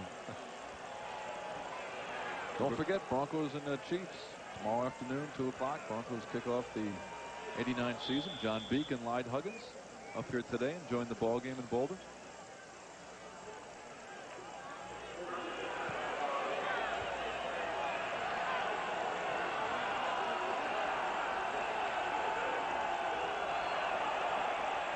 This is Alfred. Arthur Walker stacked them up right at the line of scrimmage. It looked like Greg Scott, the tight end, may have jumped. See, you probably thought this moment would never come. I believe this is the first penalty against the Rams in the first half. There it is. And I don't believe CU has the option here because I think they called it before the play. Before the play. Now, they may, in fact, have said the whistle or the flag came after the ball was snapped.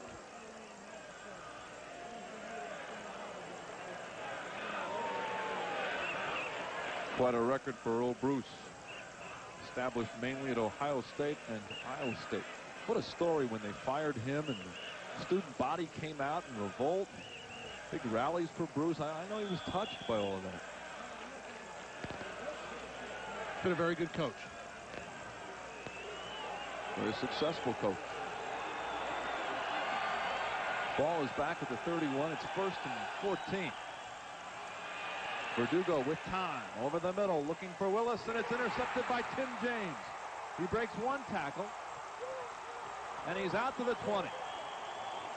Greg Primus made the tackle on James. So a first down for Colorado as they thwart an effort by CSU to take the lead.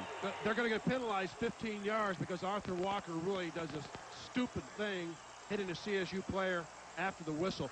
This is a good idea, and Verdugo's got him open. The ball hangs a little, and the ball's a little bit late.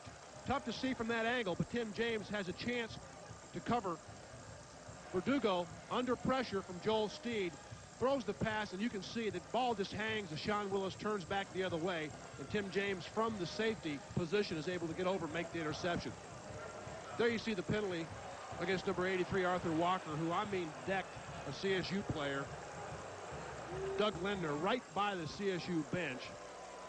And you want to make sure you block people when you get an interception, especially as a defensive player. You don't get many free chances, but you can't do it after the play is dead. Another look at Verdugo. Under pressure from Walker and Steed. And a quarterback's nightmare is when after you throw it, you see those guys right there turn around and look in the face and start trying to block you. CU now backed up. They have it on their 9 with 1:49 to go. We're tied at 17. Here's J.J. Flanagan. Runs hard across the 15 to the 18. Thompson made the tackle. 9-yard pickup, but the clock is running. Crowd with that distinctive J.J. Flanagan. Same way they used to say Dave Logan. Not quite the same way. No, it didn't have the same distinctive kind of feel to it. You know, Colorado seemingly very... Here's Hagan. Runs the option, the reverse to Campbell. He's around the corner, and he's got some blocking. Across the 40, across midfield. 1 man to beat. Pritchard knocks him down, and he's down at the 15-yard line. Selwyn Jones made the saving tackle. Jeff Campbell, an electrifying run. I was saying Colorado's certainly taking a lot of time getting the offense going, but this really is well set up. Look at Bill Coleman. What a great block right there as he springs Campbell. Now, Campbell has one guy to beat, Mike Pritchard with the block, but Selwyn Jones, who probably has run further today than any player on the field. You remember Selwyn Jones chasing a CU player down and making the touchdown-saving tackle. It was an excellent job from across the field. Well-designed play by the Buffaloes. 70 yards for Campbell. Here's Flanagan. Bounces into Hanks, and that's as far as he goes as Thompson finished him off. I think you want to think about a timeout here if you're Colorado. There they finally get it. Let's take a look at the reverse again. As Darian Hagan, who's run the option so successfully, just flips it back. You can see number 77, Bill Coleman, out in front. And Campbell right now knows he's got something going, because CSU really had sucked inside Campbell with a great speed. And good job by the Buffaloes with the play, and a great job by CSU running down Campbell from behind. Selwyn Jones just hustling all the way across the field. He was the left corner, so he was the corner on the side that Darian Hagan had started the option to, able to make the play. Pritchard made a nice block, and Selwyn Jones out of nowhere to make the stop. 50 seconds left. CU's got 2 timeouts, so time should not be a factor. Game is tied at 17. It's been a half filled with big plays. I would say, even though it's early, Dave, we've only played a half, this may be the most wide open, enjoyable, entertaining CU-CSU game since they resumed the series. Yeah, I think you're right. Fans have to really like it, especially if you love offensive football. Both clubs have made their share of mistakes, but I think CSU, as they usually have done in this resumed series, they've come out and taken it to CU early, and now they're going to have to withstand the late charge in the second quarter by the Buffaloes. CU's got 2 timeouts, 50 seconds left, plenty of time. Hemingway, Flanagan, and Pritchard lined up behind Hagan. Here's the pitch to Flanagan. Selwyn Jones ran him out at the 9. It's an 8-yard pickup, 44 seconds left. That's 2 pretty quick guys going to the corner. One thing you know with Flanagan, when you receive that pitch, if you're the defensive cornerback, you better change directions and head to the corner, because he's got great speed. JJ's put on about 15 extra pounds in the offseason. You'll see Hagan with the quick pitch, good penetration there by Rule, and Flanagan is just going to try to beat you around the corner and then get down before the wall gets there. JJ out of Pomona, California, 6 feet, 200 pounds. 3rd and a couple. The enemy should have a first down. Now, you should get your timeout, I would think, if you're Colorado, before too much time expires. And they're taking it right now. Chirico made the tackle with 37 seconds left. Of course, the clock will stop initially as they move the yard markers.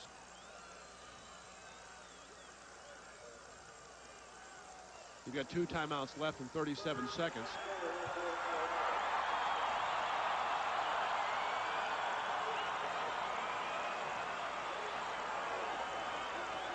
Apparently the bench trying to get the attention of some of the players as the clock now starts again. They don't use the timeout.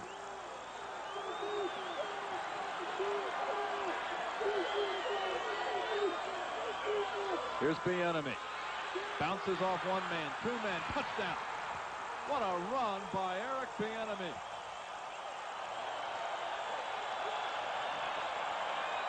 Bounced off Gary Thompson and Harlan Carroll and scored. And I'll tell you, Gary Thompson is one of the better tacklers that CSU has on the team. Bieniemy is deceiving because he's small, and yet he's so very, very strong, very compact runner. Bounces in. Here's Thompson. Just dips the shoulder. Carroll gets the straight arm and can't haul down Bieniemy with the right hand. It's amazing to watch Bieniemy during the course of the year, and for a guy that is that small, how many tackles he actually breaks. Broke 2 right there. And gave CU the lead. Culbertson puts it through with 20 seconds left in the half. And for the first time today, Colorado has the lead. Took them 29 minutes and 40 seconds to get it. And as Earl Bruce starts to think about his speech in the next minute or so, got to make sure you go in and be very positive. I'm sure he will, because CSU has played right off their feet. Played very, very hard. They've executed offensively. They've broken down a couple of times on big plays. The long kickoff return by Mike Pritchard, the reverse by Jeff Campbell. But still very, very much in this football game, and that's what Earl Bruce will have to accentuate in the locker room. Don't forget, tomorrow, 2 o'clock, the Broncos take on the Chiefs live from Mile High Stadium. Coverage begins with the Bronco Beat Show at 1 o'clock with a kickoff at 2 right here on Channel 4 in Denver, home of the Broncos. Don't forget, we've got a hour Broncos special tonight, which will be replayed tomorrow afternoon. So all the Bronco news right here on Channel 4. Big couple of minutes, Dave. CSU driving, tied at 17, and Tim James makes the big third down interception. Campbell takes it 70 yards, and all of a sudden, the complexion of the game changes a bit. Well, in this series, the team that has turned the ball over the most times in the game has never won. Tony Carr is across the 30, out to about the 34, and so you see it a lot after plays in a traditional rivalry game. A lot of pushing, shoving.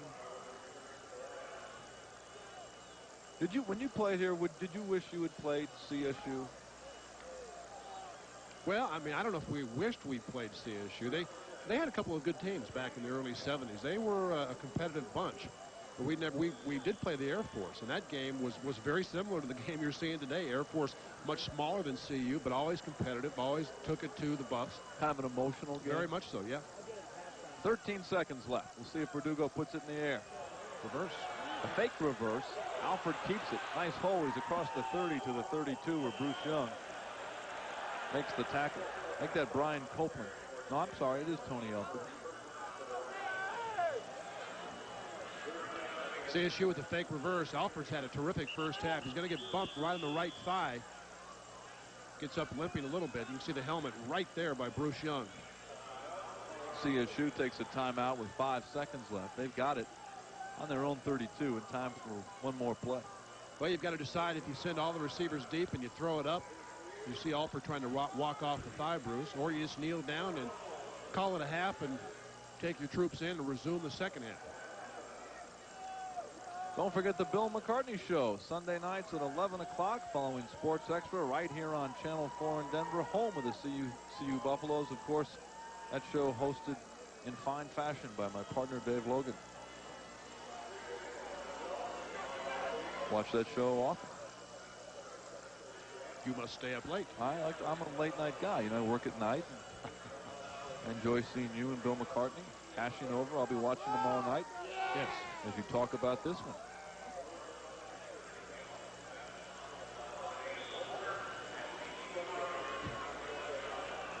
CSU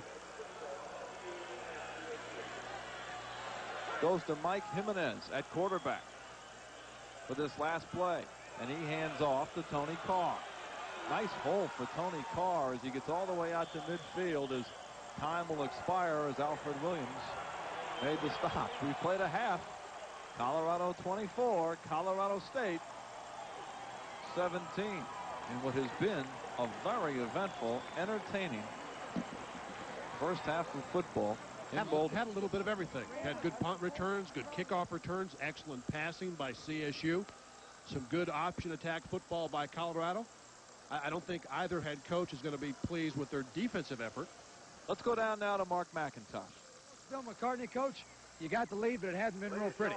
No, we've given up too many big plays, and then we've been in the scoring zone and haven't punched it in. We should have taken over the game by now, but we haven't. But it's 60 minutes, and we're bigger and stronger, and we should wear them down. Why do you think you've had trouble stopping them defensively? Well, we've given up big plays. Guys out of position. Guys, we just not smart and being in good position. A little bit out of position causes a big play. Do you think the 4 days rest has had a factor? Well, I don't know. We'll talk after the game. Thanks, Coach. Good luck. Coach Bill McCartney heads for the locker room. His team leads right now 24-17. We're at halftime. Back to Ron and Dave up in the booth. Mark, thanks very much. And Bill McCartney obviously not overly pleased, Dave, with what he has seen in that first half. Well, as you said, there still remains 30 minutes of football for both teams. This game very much up in the air. 24-17 Colorado. We're at halftime. We'll return to Boulder in just a minute.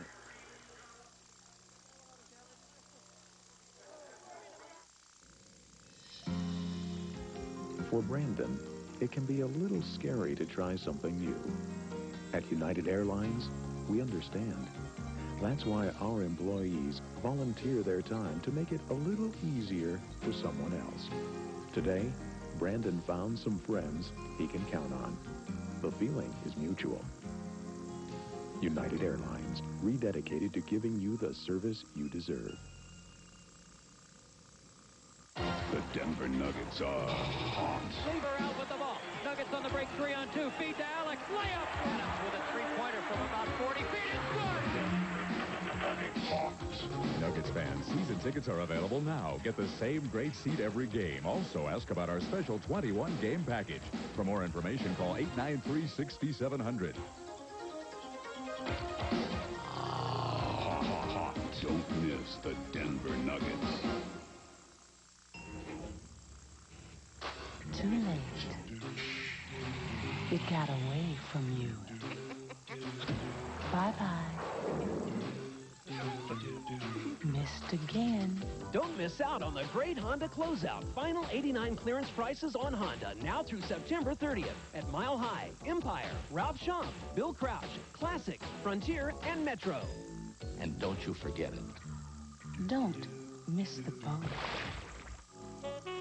Honey, when's dinner? Wednesday, September 20th. Denver isn't buying food till September 20th because Biggs is coming. Attention, Denver. Do not shop for food for 2 weeks. On September 20th, you'll understand why. Denver, even if you need new sporting goods, stereo equipment, or TVs, wait until Wednesday, September 20th. Biggs is coming.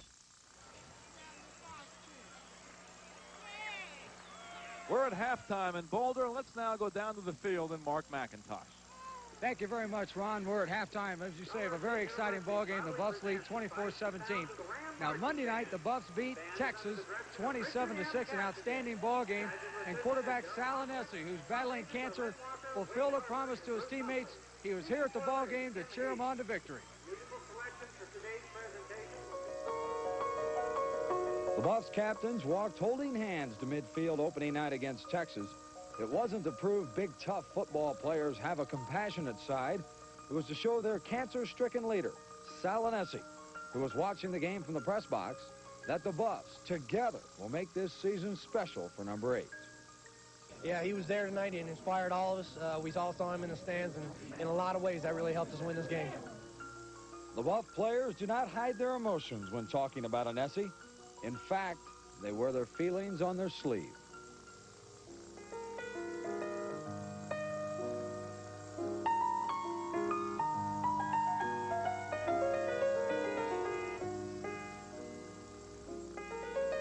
This whole season is for Sal. He's an honorary captain, and we knew he was sitting up in the press box, and we just wanted to play so hard for him. Anesi's illness has touched every team member, none more than his successor, Darian Hagan. Thrust into the starting role after a shaky freshman year, the sophomore played brilliantly against Texas. He scampered 75 yards to the Longhorn 2-yard line on the second play from scrimmage. Later in the first quarter, Hagan threw a touchdown pass to George Hemingway. And finally, the Los Angeles native scored from 4 yards out in the fourth quarter. Hagan finished the evening with 211 yards of total offense, the second best effort by a Colorado quarterback this decade, behind only Salinesi's 222-yard effort against Colorado State in 1987. Did you think about Sal before the game? Yeah, I went over and talked to him, and I was telling him, I said, man, I'm nervous going in. I was telling him I didn't want to mess up. I didn't want to get the team down on me early. He just told me, just go out there and take that first hit. And after that first hit, everything will be downhill. Everything will be good for you. That's what happened. Anesi's courageous battle with inoperable stomach cancer also motivated linebacker Canavis McGee. All Big 8 last year as a sophomore, McGee's season ended with a broken ankle suffered against the Nebraska Cornhuskers. When I did that, I went through so much pain the first 4 or 6 weeks. I mean, that it did cross my mind that I didn't want to play anymore because I had never felt anything like that. That negative outlook changed quickly when McGee received word of Anesi's condition last spring. The Houston, Texas native worked hard in rehabilitation all summer and was back in the starting lineup against Texas. McGee knew if Sal could hold off cancer, he could whip a busted ankle. It makes you think, you know, that, hey, I thought I've been through a terrible idea. This guy here is fighting for his life, so, you know, I shouldn't be crying about a broken ankle. It's something that could be mended. But what Sal is going through is tough. Sal quarterbacked 20 games at CU. He didn't overwhelm the Buffs' opponents with his speed or his arm, but he always got the job done. A strong competitive drive powered his performance. Now that same spirit fuels his fight for life and inspires his teammates. Everybody's always talking about him, and it's great when he comes to visit us. It kind of lets you know that, you know, life is pretty short, and you got to take advantage of what you have, because, you know, it can be taken away at any time.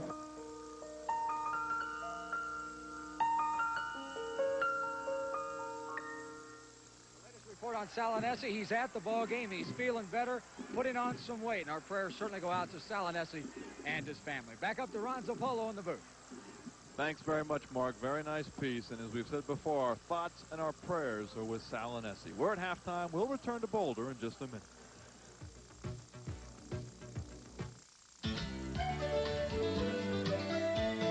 When you're climbing a hill, you don't need hesitation problems, which is why you'll want Texaco's new System 3 gasoline. It can keep new cars running like new and actually help restore performance to older cars. It'll give you more power from every octane. Another satisfied customer. 5 tanks is all we ask.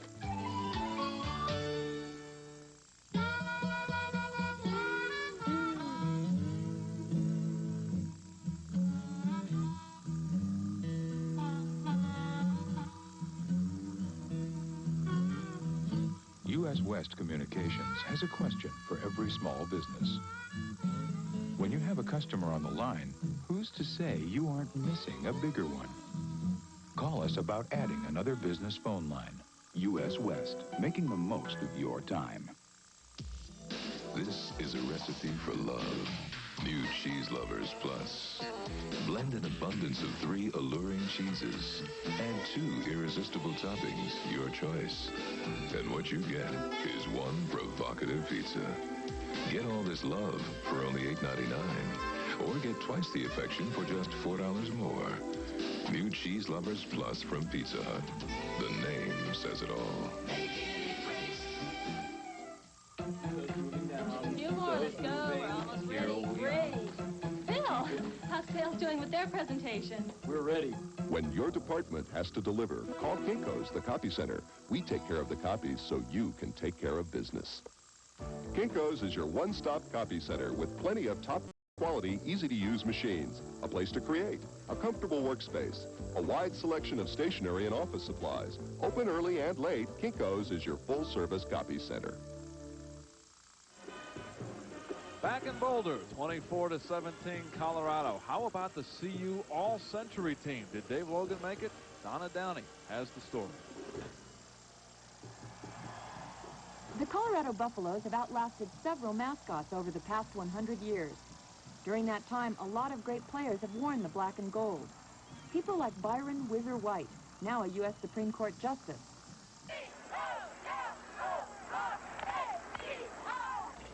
But who are the best?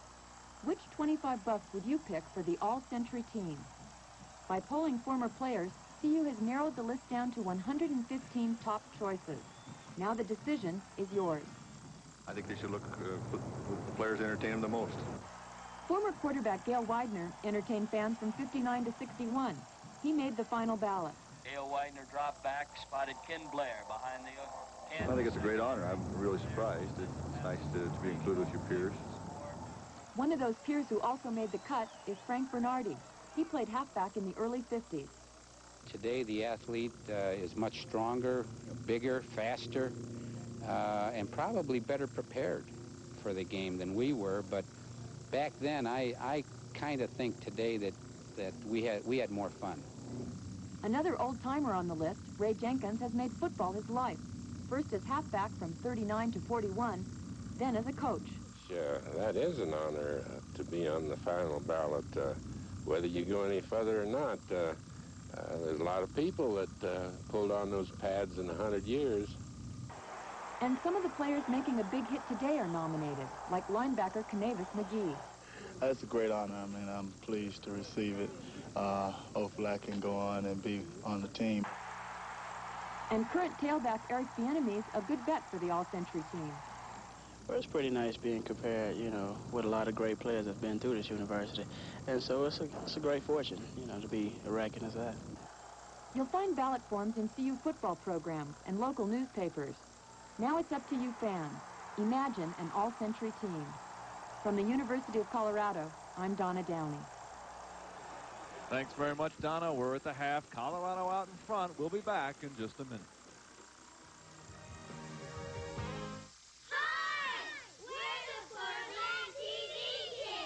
It's always nice to see old friends come back to see us at work now.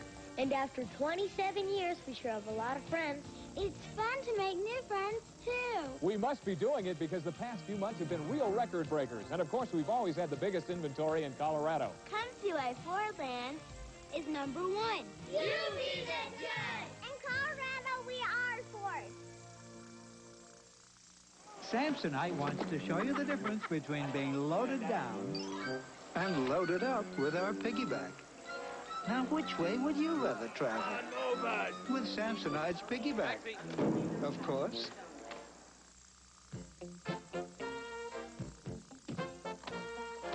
Have you ever wondered what a baggage handler might take on vacation?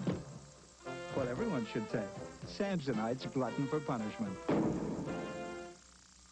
The Denver Nuggets are hot. Lever out with the ball. Nuggets on the break, 3-on-2. Feed to Alex. Layup. With a three-pointer from about 40 feet. It's good. Nuggets fans, season tickets are available now. Get the same great seat every game. Also, ask about our special 21-game package. For more information, call 893-6700. Don't miss the Denver Nuggets. You know me as a tough guy on the field, but off the field I've got a soft spot for people in need. That's why I'm the honorary chairman of the Sachem Project. My newest team, Supreme Subaru and Richards Mazda, are giving $100 for every new vehicle sold during the entire 1989 season. Here's a great opportunity for you to help thousands of people in need. So do what I did. Get your next new car or truck from Supreme Subaru or Richards Mazda. Supreme Subaru and Richards Mazda, 1 mile west of I-25 at 104th.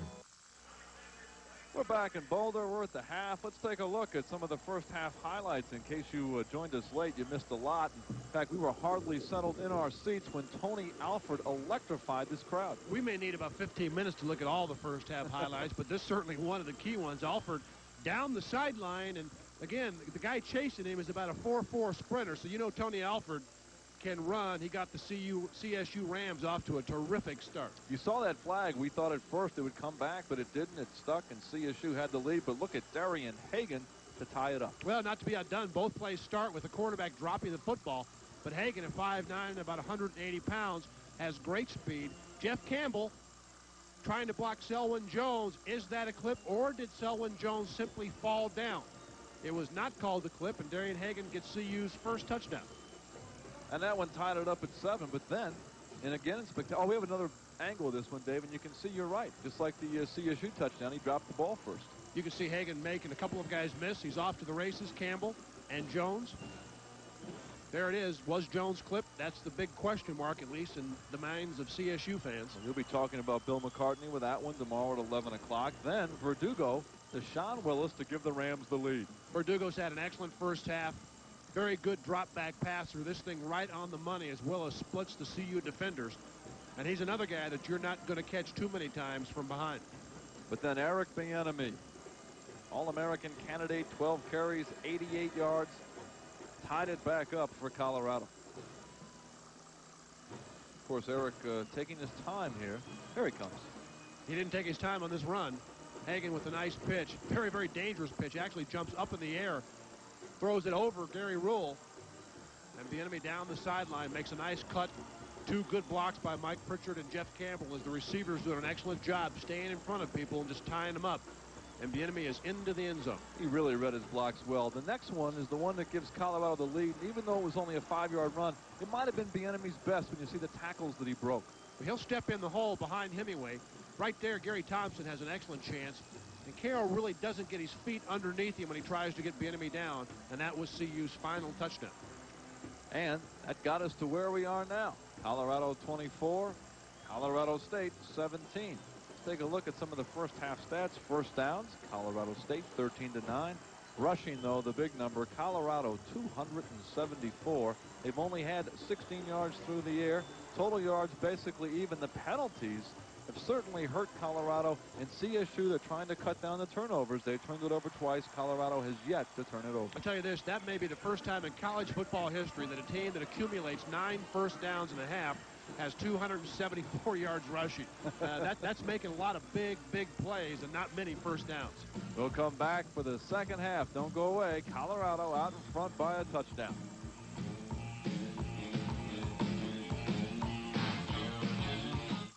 Okay, here's the brand new incentive from GMC Truck. GMC Truck has now made it possible for your dealer to pass along hundreds in savings. And you can still get our other incentives. $750 cash back or 2.9% APR GMAC financing on S15 pickups or S15 Jimmies. But now, here's the real incentive.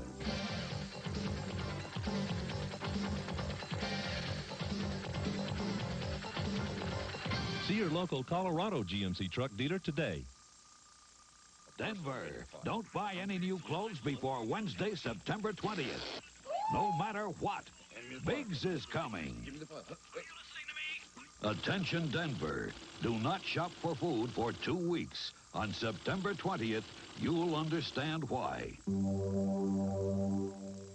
Denver, even if you need new sporting goods, stereo equipment, or TVs, wait until Wednesday, September 20th. Biggs is coming. A few more, let's go. We're almost ready. Great. Phil, how's sales doing with their presentation? We're ready.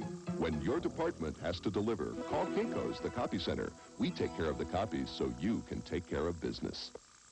Kinko's is your one-stop copy center with plenty of top-quality, easy-to-use machines, a place to create, a comfortable workspace, a wide selection of stationery and office supplies. Open early and late, Kinko's is your full-service copy center. Too late. It got away from you. Bye-bye. Missed again. Don't miss out on the great Honda closeout. Final 89 clearance prices on Honda now through September 30th at Mile High, Empire, Ralph Schomp, Bill Crouch, Classic, Frontier, and Metro. And don't you forget it. Don't miss the boat.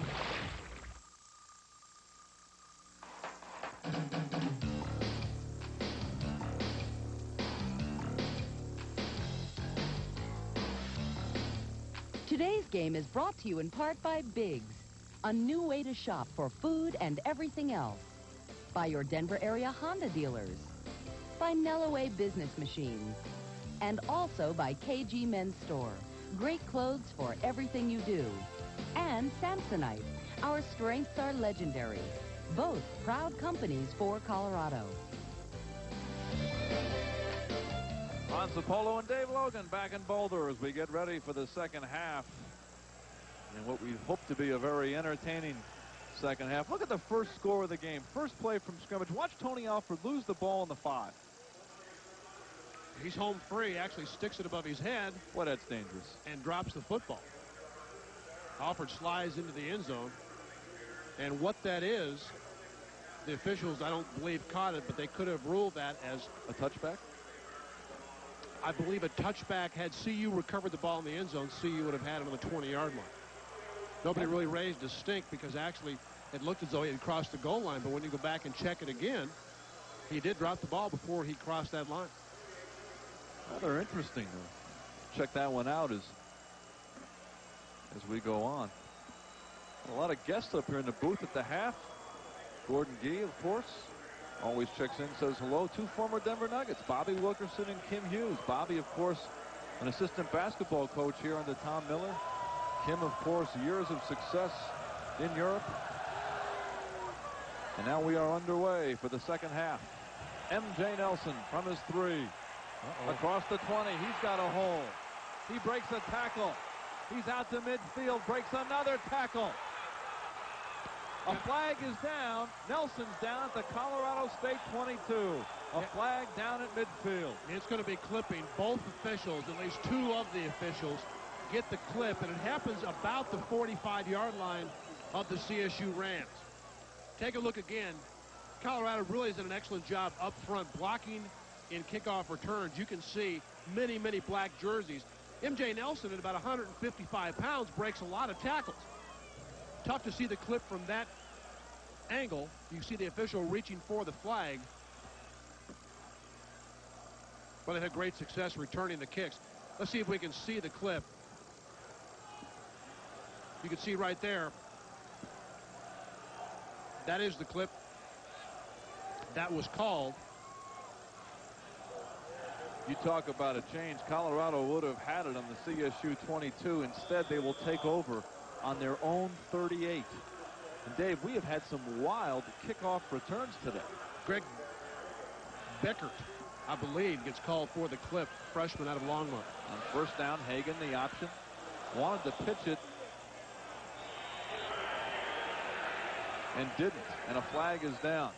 And I think what you're going to have here, it's been Flag Day in Boulder, but I think the free safety, Dan Wilson, or Craig Gersel, the strong safety, actually tackles the pitch man. Hagan, very dangerous with the football, may have tackled the pitch man out of bounds to the Colorado bench. And it's a personal foul on CSU. Craig Gersel, very, very tough from the safety position, good tackler, but he tackled a guy without the ball cleanly out of bounds.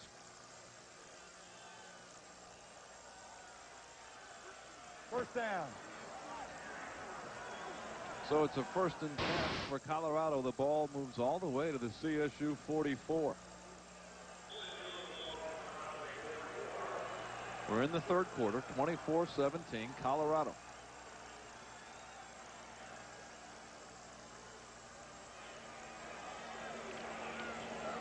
J.J. Flanagan, a yard at the most. Gary Thompson made the hit. Thompson's had a fine game on defense for CSU. What a good job that time of taking on the lead block, Eric Kissick, stuffing the block and having the ability to make the tackle. Dave saw Oval James, CSU's athletic director, at the half, and he, of course, was very pleased with CSU's effort in the first half. Hagan completes it to Campbell, to the CSU 32, where Selwyn Jones runs him out with authority. The crowd wants a flag. They won't get one. That's another Colorado first down. They'll mark it at the Rams 31. Pretty good throw by a right-handed quarterback running to his left. We'll take a look at Campbell on the move. You've got to take that cornerback, Selwyn Jones, up far enough, then come back. He slides to the front. It almost looked like the play was designed to be a pitch to Mike Pritchard, as you see in the right-hand side of your television set. Selwyn Jones runs him out of bounds, and the Buffaloes are moving. Hagan 2 of 2 on the day, both to Campbell. Here's Kissick. He's got a hole. He's down to the 24 before Wilson, the free safety, makes the stop. 7-yard pickup, 2nd and 3. CSU really had a tough time in the second half against Tennessee. The Rams had the football 10 minutes the entire second half, which tells you maybe that the defense wore down a little bit, and they allowed Tennessee to control the ball game. And again, that was something that we pointed out. Earl Bruce very concerned in his press conference Monday. Maybe they ran out of gas, and he conditioned them tough this week. And of course, you heard Bill McCartney tell Mark McIntosh right at the half that we're bigger, we're stronger, and maybe we can wear them down. That according to McCartney. A lot of pointing going on. They're going to snap it, or are they? No, they're not.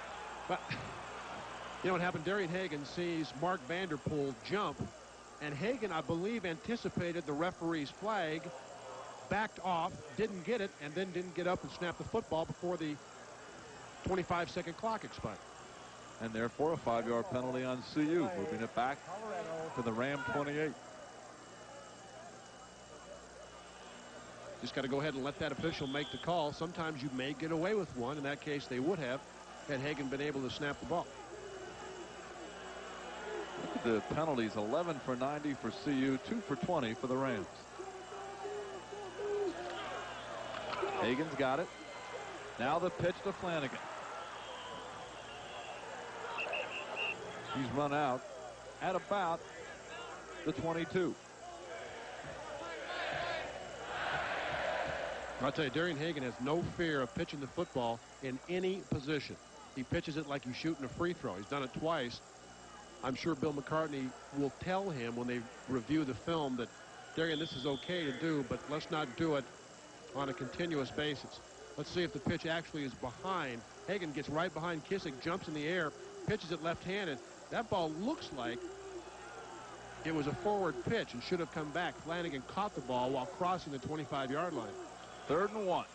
Kissick should have the first down at the Ram 20. I think that was a forward pitch.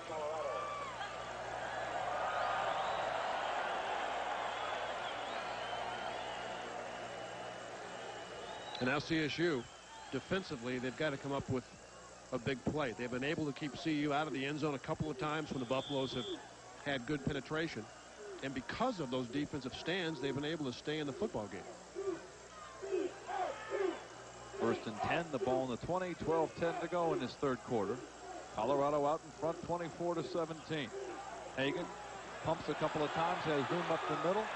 Hit by Thompson, but not until Hagen gets to the 10-yard line. That may be enough for another first down. Hagen had 5 carries for 83 yards. Does he remind you a little bit of an Oklahoma quarterback? He certainly does me. Hagen pulls it down, ducks up inside. Just very, very quick. He's nifty, got great balance. And I think maybe the most important factor of his game, he's got supreme confidence. He really believes that he can run the option, he can lead this football team. He thinks he can make the big play every time he takes a snap. And he's now over the 100-yard mark as Gary Thompson comes off after being shaken up on that play. Hagen, 5'10", 185 pounds, a sophomore from Locke High School in Los Angeles. Played some as a freshman behind Salinesi. Good enough athlete to be drafted in the 8th round by the Seattle Mariners as a shortstop. So he is not one-dimensional. Of course, that's the thing to do now. Bo Jackson, Deion Sanders, Hartley Dykes. Hagen, thrown for a loss by Robert Chirico. Fine play by the junior from Smoky Hill High School as he throws Hagen down back at the 14, a loss of 4. That's a great job by Chirico. And again, when you run the option, the thing that kills you is penetration. Watch number 60 come from the left side as he beats Mark Vanderpool and gets to Hagen before Hagen can make the pitch. CSU is going to have to take some gambles up front. Going to have to send some people, utilize some stunts, get some people into areas where Colorado can't block them. 2nd and goal from the 13. Flanagan trying to get outside. He's cut down by Wilson, the free safety, after he got a yard to the 12, so it's 3rd and goal.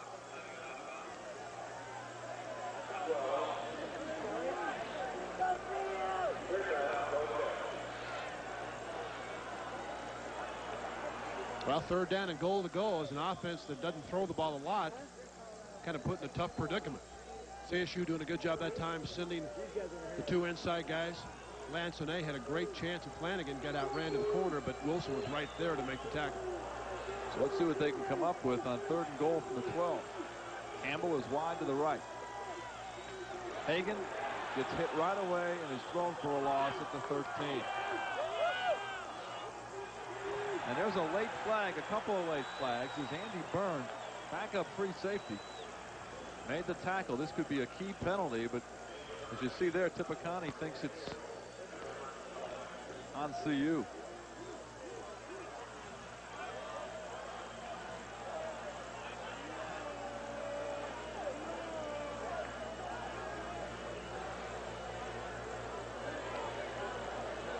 Well, Colorado's made their share of silly mistakes today, and this, if it's a big one, just adds to the list. Culbertson is already on the field for the Buffaloes.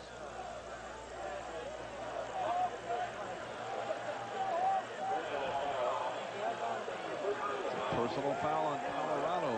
The way Joe Gartner was arguing, it may have been on Joe. We're taking another look at it. See if we can see. Darren Muhlenberg's been. Robert Chirico runs Muhlenberg right over the pile. Let's see if we can see how Muhlenberg responds. He kicks his legs. Boy, if that's what the flag was thrown on, it looked like he kicked air. You know, you have to penalize teams when they don't perform the right way, but we've seen so many flags today. Sometimes it just almost gets out of hand. Personal, Colorado. Dead ball, personal. So now they've called both teams. Colorado State. Let's see if we can see. Chirico takes Muhlenberg right over the pile. Now Muhlenberg, those are his black feet. Now he actually does connect to the midsection of Chirico. I feel like we're watching All-Star Wrestling or something. Speaking of that, Leon is here. Your old teammate.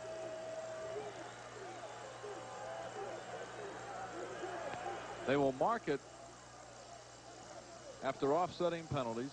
Back at the 13, when this is all unraveled, Ken Culbertson will attempt a field goal. Well, this is almost as bad as instant replay of the National Football League. We've taken now about 4 or 5 minutes to decide as to who we're going to call the penalty on and how we're going to mark it off. But at least we don't have to worry about crowd noise here in Boulder. There'll be no crowd noise rule in effect.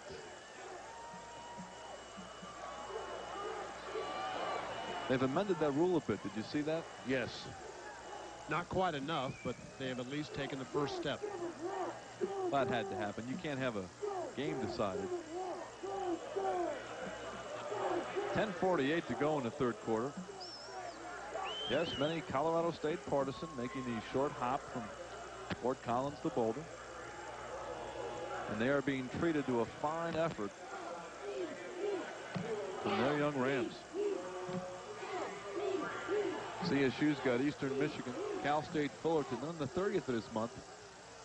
Home against the Air Force. All 3 of those games, home games in Hughes Stadium.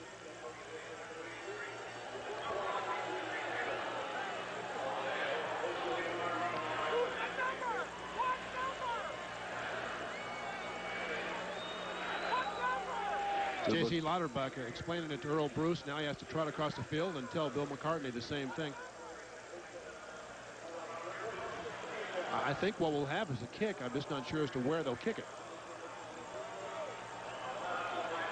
Well, Culbertson's now coming off the field. So evidently, they've called.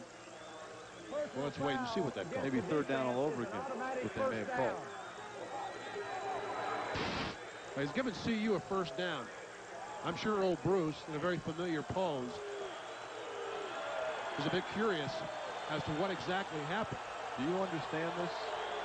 Because I'm not clear as to why CU. I'll tell you, unless they called the penalty on Darren Muhlenberg during the course of the play and they called a dead ball foul on Robert Chirico after the play had been stopped. That may be. It's a big play. The pitch to Flanagan breaks a tackle, touchdown.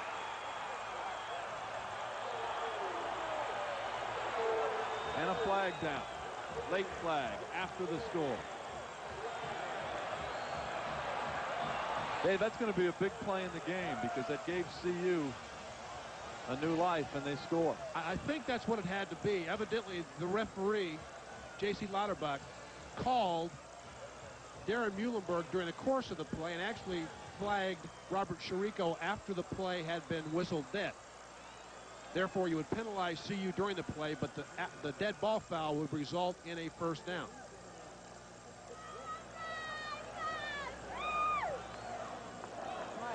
I mean, I feel like I'm at the Pentagon with all these conferences. We've stopped play the last 2 or 3 consecutive plays. This is probably going to be a penalty on the celebration in the end zone by CU. Of course, the way things are going, maybe we shouldn't even hazard a guess. It's Dave, from where they threw the flag, Dave, I thought it might be on CSU. Personal. There's a personal foul on CSU. So they're going to be penalized on the kick. Let's take a look at it from the ground level. Watch the sideline. It's a great move by J.J. Flanagan avoiding the tackle that would have stopped him for about a 5-yard gain. Right there, dips inside, keeps his feet and into the end zone. Didn't see any personal foul from that angle. Something happened on the CSU sideline inside the 10-yard line that precipitated that flag. Of course, something happened after J.J. Flanagan had dashed into the end zone because it's a dead ball foul. CSU fans throwing some beverages on the CU players. Of course, I guess it's safe to say there's no love between these two teams, but it's been a pretty good football game so far. That it has. Correction. It is a dead ball. Personal, and it's on Colorado. JC, you got to get it together. They'll still penalize on the kickoff, but in this case, it'll be against CU instead of CSU. Let's take a look at it. Good block up front. As you can see, Mike Pritchard cutting down a linebacker. Good dip inside. Dan Wilson has a chance against Flanagan, but can't make the tackle, and we still can't see as to where the penalty came. Back to live action. Culbertson on for the conversion, and he's got it. 10:31 to go in the third quarter. It only took about 15 minutes to run those last two plays. Colorado out in front, 31-17. I'm Ty Nellaway with Nellaway Business Machines. NBM and META, the #1 company in copy reliability, now introduce our new line of facsimiles. Now you can send and receive letters, graphics, and documents over the phone in seconds. METAs have speed dialing, automatic paper cutters and feeders, features that are designed for speed, performance, and above all, value. As META fax is the most economical way to communicate, call Nellaway Business Machines at 759-4777 for a free demonstration. This is a look at Buick's 1989 LeSabre as it appears in J.D. Power's most recent independent study. This is a look at the LeSabre as it appears on your Front Range Buick dealer's showroom floor. See the wonderfully trouble-free 89 LeSabre. But hurry, because at these prices, it appears there won't be much left to look at. Here's J.J. Flanagan stretching CU's lead. Good job making the pitch by Hagan. And again, you expect great backs to make people miss. Wilson's right there for the tackle, but Flanagan steps inside. We've been told now on the double foul that resulted in a CU first down that when you have a personal foul against the defense, it always results in a first down. CU, of course, that's the call. Kicking off from the 20, so Willis takes it at his 18. He's out across the 35, and that's as far as he'll go. Chad Brown paid the stop. And now with over 10 minutes to go in the third quarter, still plenty of time for CU offensively. You don't want to lose your patience. You don't want to feel the pressure of the Colorado lead right now. Do what you've been doing in the first half. Nice little mixture of run and pass. And hopefully, if you're a CSU fan, you'll be able to move the ball. Willis and Primus, the wide receivers. Yurt and Alford behind Jimenez. And Yurt is thrown for a loss by Terry Johnson. Jimenez, 6'3", a 200-pound junior from Woodland, California. Played 2 games last year. Was used sparingly. Verdugo was shaken up early in the game, David. Maybe the shoulder has stiffened. See Terry Johnson on the inside blitz, unaccounted for as CSU pulls the guard, and Yurt never has a chance.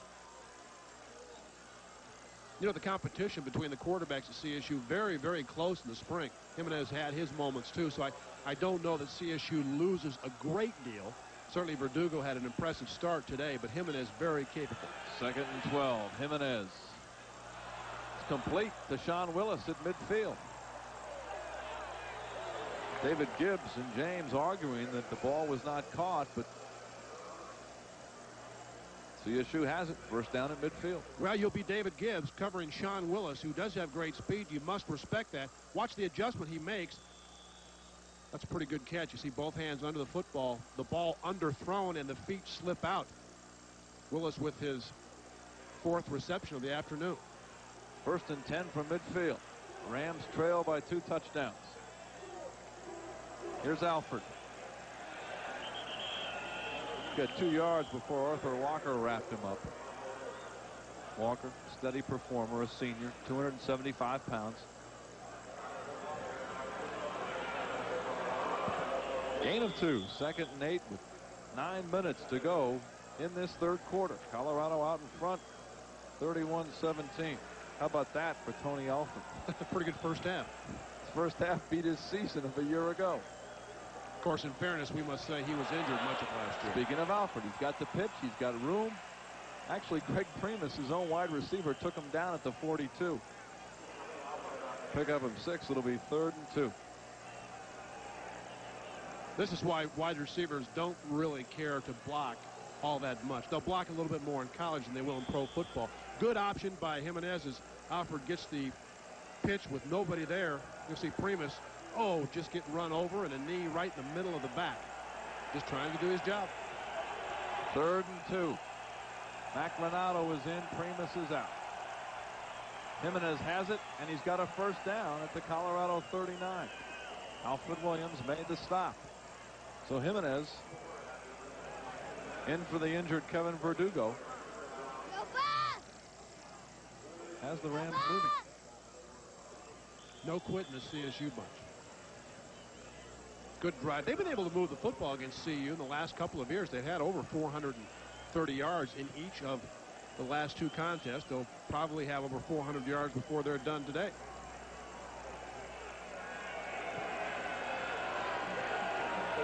Here's Todd Yurt. He was hit by Salavea first and thrown for a loss back at the 40.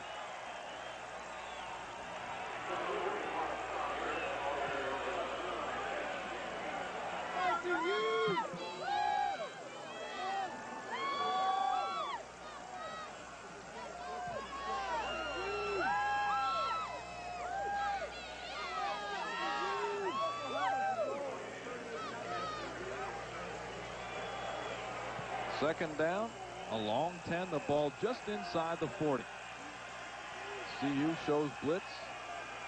Here comes the blitz. Jimenez gets it off, and it's incomplete. He was looking for Willis. David Gibbs was blitzing from that right corner spot, and it's 3rd and 10. You might have offsides against CU. CU definitely blitzing on the play, and it looked like Michael Jones was stepping in there, being aggressive, and may have got caught. It is offsides on Colorado. We have an injury update. Kevin Verdugo, Ron, as you mentioned, hurt his shoulder. Probably won't see further action this afternoon. First half, he was blitzed by McGee. After we got rid of it, came down hard on his shoulder. Stayed in, but it may have stiffened at the half. Jimenez played the last play of the first half.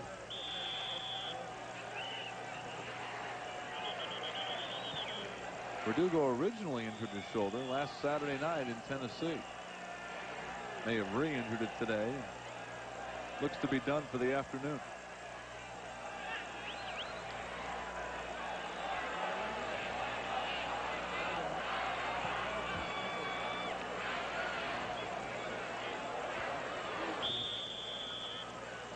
So we're about ready to pick up action again. 2nd and 5. Jimenez has Yurt inside the 20. And that will be a first down as McClellan and Alfred Williams man him out right at the 20. Nice little play action fake. Yurt just slips from his halfback position into the flat. Easy throw by Jimenez. And nobody there. We said earlier, Todd Yurt, a very good receiver, 227 pounds. CSU's done a good job of just taking what CU gives them. You can see sucked inside Alfred Williams on the play fake and no support from the corner. 1st and 10 from the 20. Yurt up the middle. Joel Steed makes the tackle, but not until Yurt gets to the 15. Flag is down back at the 21. Appears to be on Colorado State. Illegal procedure.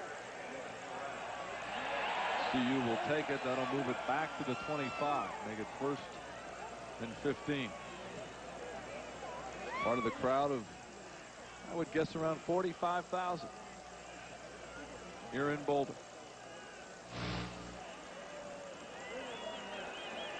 That's a bunch of penalties. Not too bad for CSU. They were penalized last week 4 times against Tennessee, and Earl Bruce said, I'd take that every week. But I don't think Bill McCartney will be satisfied with 13 infractions by his Buffaloes. Primus and Willis into the game as wide receivers. Jimenez rolling to his right. Looks for Willis. Will they give it to him? Nope. He juggled it on his way out of bounds. Incomplete. 2nd and 15. I tell you, initially I thought Sean Willis got his foot down after he had control of the football. Jimenez feels some pressure up front. You can see Alfred Williams, Joel Steed, and company. Let's see if Willis actually comes down with this. He bobbles. There's the foot. Oh, I don't know. Sean Willis looked like he had the right foot down. He tips the ball in the air. Now watch his left foot. The left foot is down, inbounds. Does he have control of the football? Very tough to see. I think they could have called that a reception. 2nd and 15. Pitch to Alfred. Slips and falls back at the 25. Of course, in college football, you slip and your knee touches, that's it. Play's over.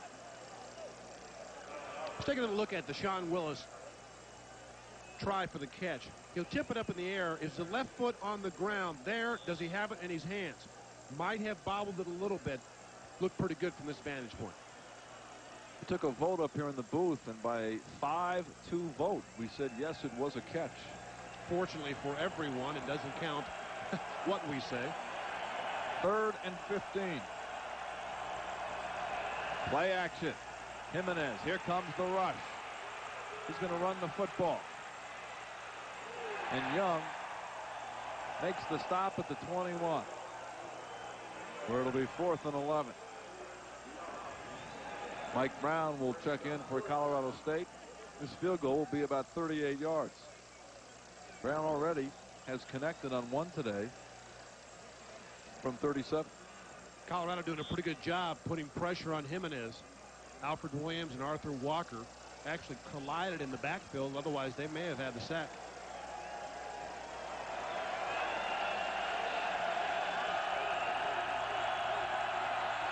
On its way. And it is good from 38 yards out. Mike Brown brings the Rams that much closer. 5:10 to go in the 3rd quarter. Colorado still out in front.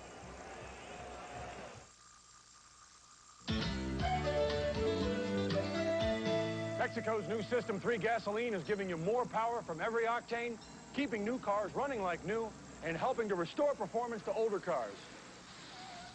What tank you on? Tank 2. You? Tank 5. And? It's different.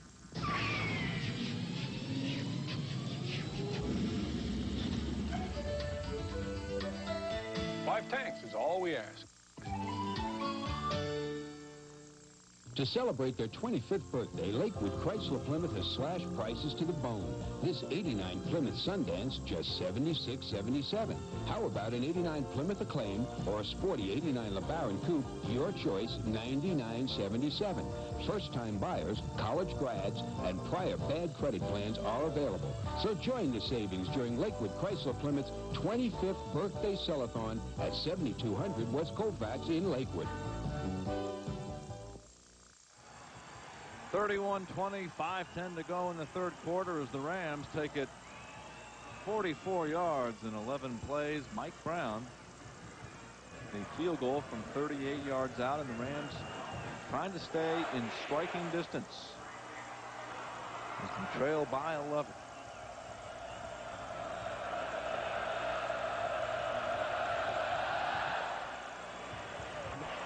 This one, a line drive to Pritchard. Across the 20. Hurdles a man. Across the 35, out to the 38. And he was stopped by James Mestek, number 47. I'll tell you, Earl Bruce said last week they did a great job on kickoff coverage against Tennessee. Not this week. Give CU a lot of credit up front. They're knocking guys down. Mike Pritchard up and over the pack. And CU's had pretty good field position the last 3 or 4 times they've had to field kickoffs. CU starts this one from their own 39. Here's Bieniemy back in the game, and Thompson wraps him up at the 41. A pickup of 2, 2nd and 8. Good hit by Gary Thompson. Looks just like a linebacker should. He's 6'1", 225 pounds, active all over the field. Certainly the leading tackler for the Rams this afternoon. He's well acquainted with Eric Bieniemy. He's met number one quite a few times. Here's Bieniemy again. Nice hole up the middle. Eric dances and gets almost to midfield. Great run by Bieniemy. He knew where the first down markers were, and he got there. Harlan Carroll, the left corner, made the stop. Now this is a pretty good play and a good idea as to how Bieniemy makes so many yards. Watch him hip and hop. He dances through the hole. And again, Harlan Carroll comes up and gets this left arm, the straight arm.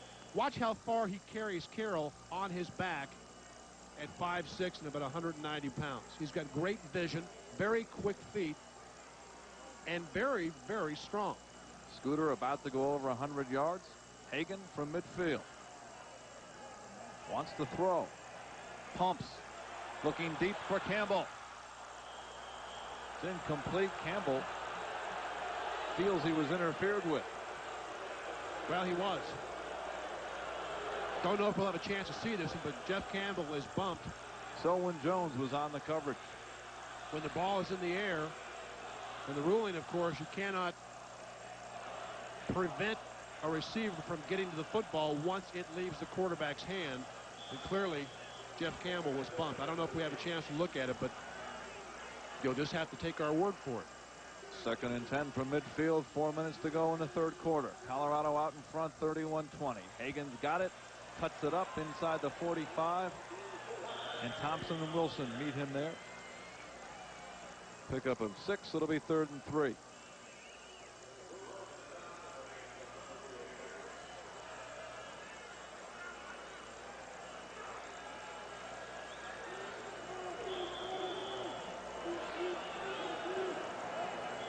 And Colorado is taking a timeout. I wonder if Hagan hurt himself. He was squeezing his hand there, like he may have come down funny on that hand.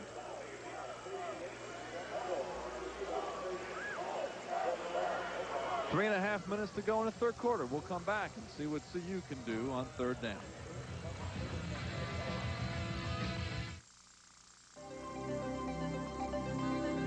There's a whole new market of customers out there on the horizon in nearby towns, and U.S. West Communications can bring them closer to your business.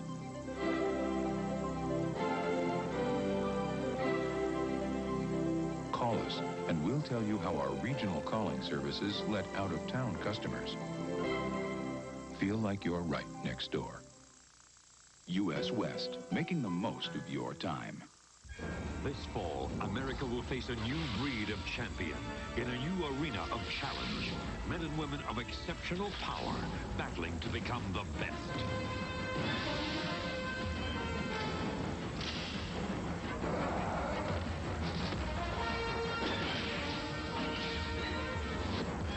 There's never been anyone like the American Gladiators.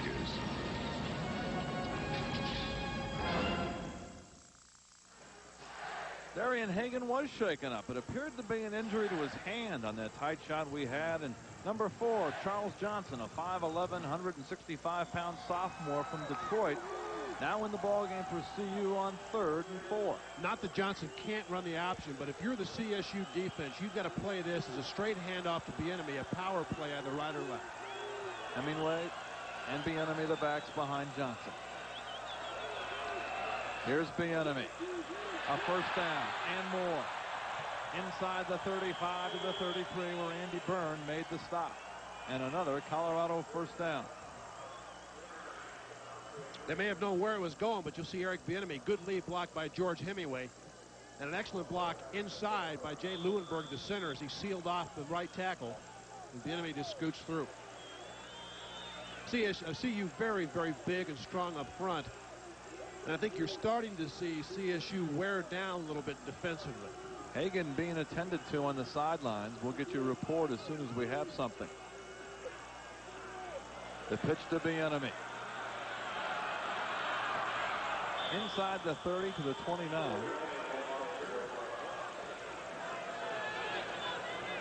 Give Eric 3. I think good play selection by Jerry DiNardo and Bill McCartney. Charles Johnson in the game. And again, he's very good at running the option, but you want to have him get his feet set. get 2 or 3 plays under his belt, and you haven't seen CU run any option attack so far with Johnson in the game. Excuse me, Dave. Darian Hagan is now jogging into the CU locker room. Here's the handoff to Hemingway. He's down to the 25. Rule made the hit. So we're not sure the injury. I am strictly speculating. It looked like it may have been to a hand or a forearm. But he's inside, and Charles Johnson is in control now.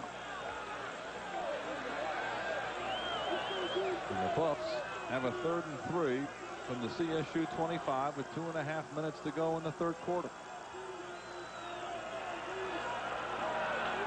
Bieniemy. What a great second effort by Bieniemy. He was down. There was no fumble. We'll see where they spot it, but even if he's short, a terrific effort as he was hit at the line of scrimmage, knew where he had to go to get that first down. We've talked about his strength much of the afternoon. CSU is sending everybody, both inside linebackers. You can see met right in the holes. Bieniemy lunges forward. Was the ball, actually that is not a fumble. Once the ball hits the ground, the play is dead. Good strength again by Eric Bieniemy. Right behind Hemingway, you can see the corner comes inside Selwyn Jones, but it does not prevent Bieniemy from gaining in the 1.5 yards. Hagan took a helmet to the forearm. They're x-raying him now inside. It's 4th down and a foot for Colorado. Bieniemy, first down. He's got enough, and Colorado will retain possession. So Darian Hagan took a helmet to the forearm. He's being x-rayed now in the CU locker room. Hagan left with 103 yards and 14 carries. That's why it's so vitally important to have a lot of depth if you're an option team. Not only a quarterback, but at fullback and running back. The guys handle the football so many times. And a quarterback, you get popped so many times, even when you don't have the ball, that you've got to have another guy, and in some cases, 2 or 3 quarterbacks behind that starter that can run the option. 1st and 10 for Colorado. They've got it on the Ram 22. Eric Bieniemy looking for a hole. Outside. Inside the 10 and down to the 9, where Wilson and Jones ran him out. A fine run by Bieniemy. And another Colorado first down. Ron, I think one thing that really sticks in your mind when you watch a defense and they start to miss a lot of tackles, that's usually a sign that they're tired. Very crisp and clean in the first half tackling. You can see Bieniemy just running through arm tackles. Dan Wilson, an outstanding tackler, misses that time, and Selwyn Jones knocks Bieniemy out of bounds. But I think CSU is starting to become a bit fatigued, and why wouldn't they? They give up almost 40 pounds per man up front, and CU right now just very content in hammering the ball inside. CU 1st and goal from the CSU 8. On the delay, the pitch to Bieniemy. He's down to the 2. Tippeconic made the hit on Bieniemy. 2nd down and goal. Bieniemy just knows where to pick his spots and then accelerate. Well, this is the case. Dan Wilson, number 9, gets it. Now you see me, now you don't. We'll see Wilson, left-hand side. He's got Bieniemy right in his sights. Watch Bieniemy just jump over him. That's a great athletic move. Able to come down, keep his footing, gain a couple of extra yards. Tippeconic, the linebacker, has to corral him at the 3-yard line. But Wilson's seen a lot of Bieniemy. In that case, didn't see much. 2nd and goal. Johnson has it, cuts it inside, and he's short. Paul Hanks, number 90, one of many on the pile, as Bill McCartney checks the clock, and it says a minute to go in the 3rd quarter. Colorado out in front, 31-20. CU trailed 7-0, 14-7, and 17-14 before taking the lead for good at 24-17 late in the 2nd quarter.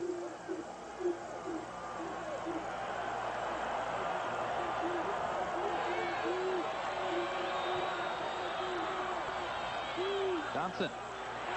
He's into the end zone. Touchdown.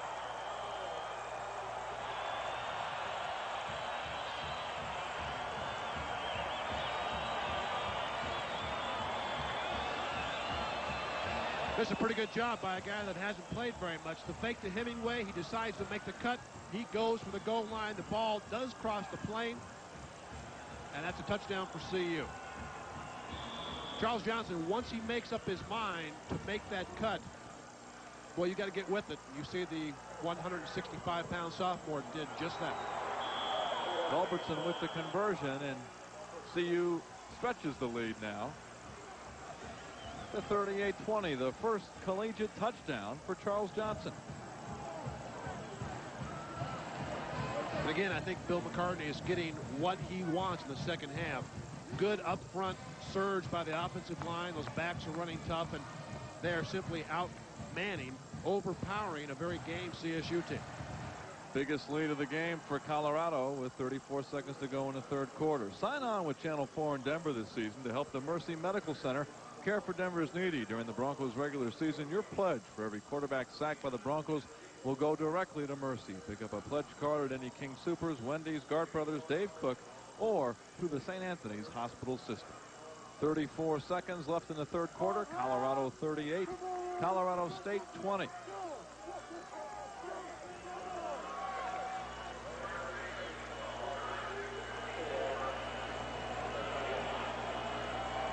Earl Bruce, of course, the head coach at Ohio State, the last time that he saw a Colorado team in person, they defeated Colorado back in Columbus 13-10. He was asked the biggest difference between that team and this team, and he said right away their offense is much more explosive. At a game that Colorado probably should have won back in Columbus. CSU will run it out.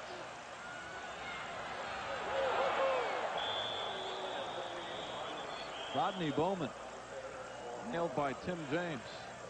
Good return, though, by Bowman as he got it out to the 22. And that is where CSU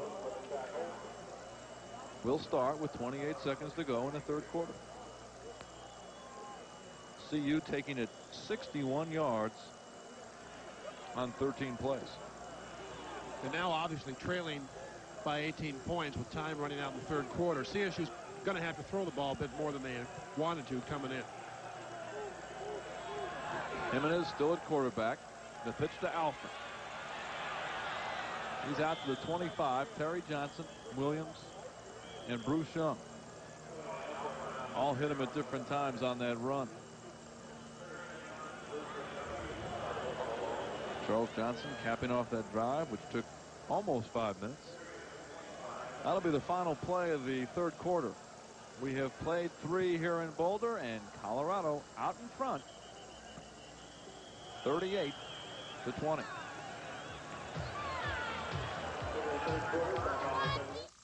Central banks believe if you want to make a difference in Colorado's future, get involved.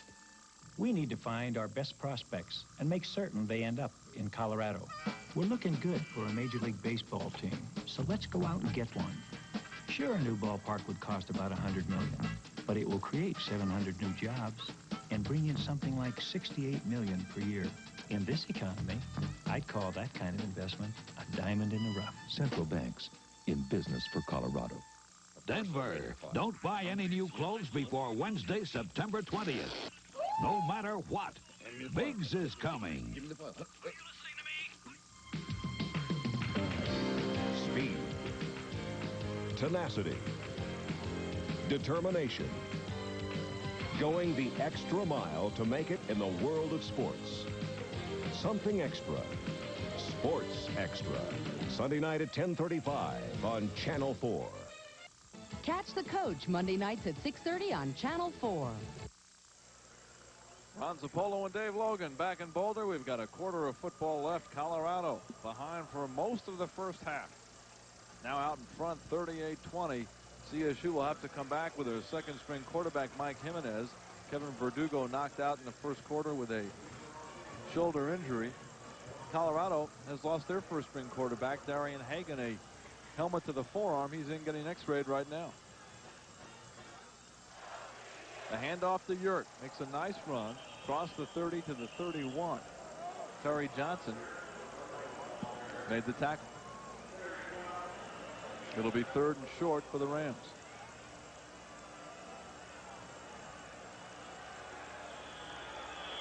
Yurt and Alford doing most of the work out of the backfield for Earl Bruce today. Mac Renetto has played some. That's been about it. 3rd and 2. Mac Renetto. He's got a first down at the 35 before Tim James made the tackle. So a first down for the Rams at their own 35. A lot of offense there, Dave, after 3 quarters. Well, again, CSU's had a pretty good total the last 2 or 3 years against CU, 363 so far. And Colorado really has done a good job running the football. 403 total yards with a quarter to go. Colorado with their first team defense. They've been out there all day. This is Yurt up the middle, across the 40 to the 41. Michael Jones made sure he went no further. CSU's done a good job running the football. Most of their yardage has been accumulated running to their left. Now, Oakland Salavea, who missed some of the Texas game with a sprained ankle, though started against CSU on the right side, he's had a tough time. I'm not sure he's 100% physically. Matter of fact, I'm sure he's not, and CSU's done a good job taking advantage of him. He just hobbled out there, and Leonard Renfro, the freshman, is back in as Tony Carr, number 32, takes it out to midfield. That'll be enough for a first down. David Gibbs made the tackle. Salavea, as you mentioned that, just then hobbled off the field, and Leonard Renfro, the 6'4", 275-pound freshman, is in the ballgame. Again, left side. The Rams have picked up good yardage running behind the offensive left side. Adam Whitmer, Scott Dorr, Mike Padilla, the center, done a good job up front. 1st and 10 at midfield for the Rams. This is Yurt up the middle. He's got a couple. Arthur Walker made the stop.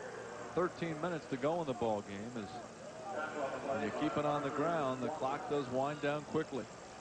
There's still time, obviously, for CSU to get back in this game, but they do need 3 scores, at least 3 scores. And although they're getting good yardage running the football, you need to score as quickly as you can, especially the way CU offensively has been able to move the ball recently. 2nd and 7 for the Rams. Willis and Primus are wide to the right. Alford, the ball carrier. He's down to the 46. Leonard Renfro, the freshman, just in the game on the stop. It'll be 3rd and about 5 as that clock continues to run at 12:20 and counting. Good look at Alford, who's been a workhorse today.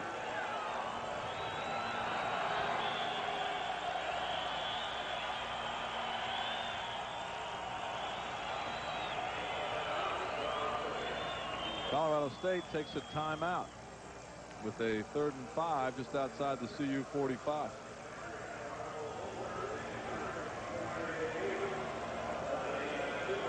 I'd like to welcome our friends watching the Colorado Springs Pueblo area on KOAA channel 5 and 30 to today's ball game.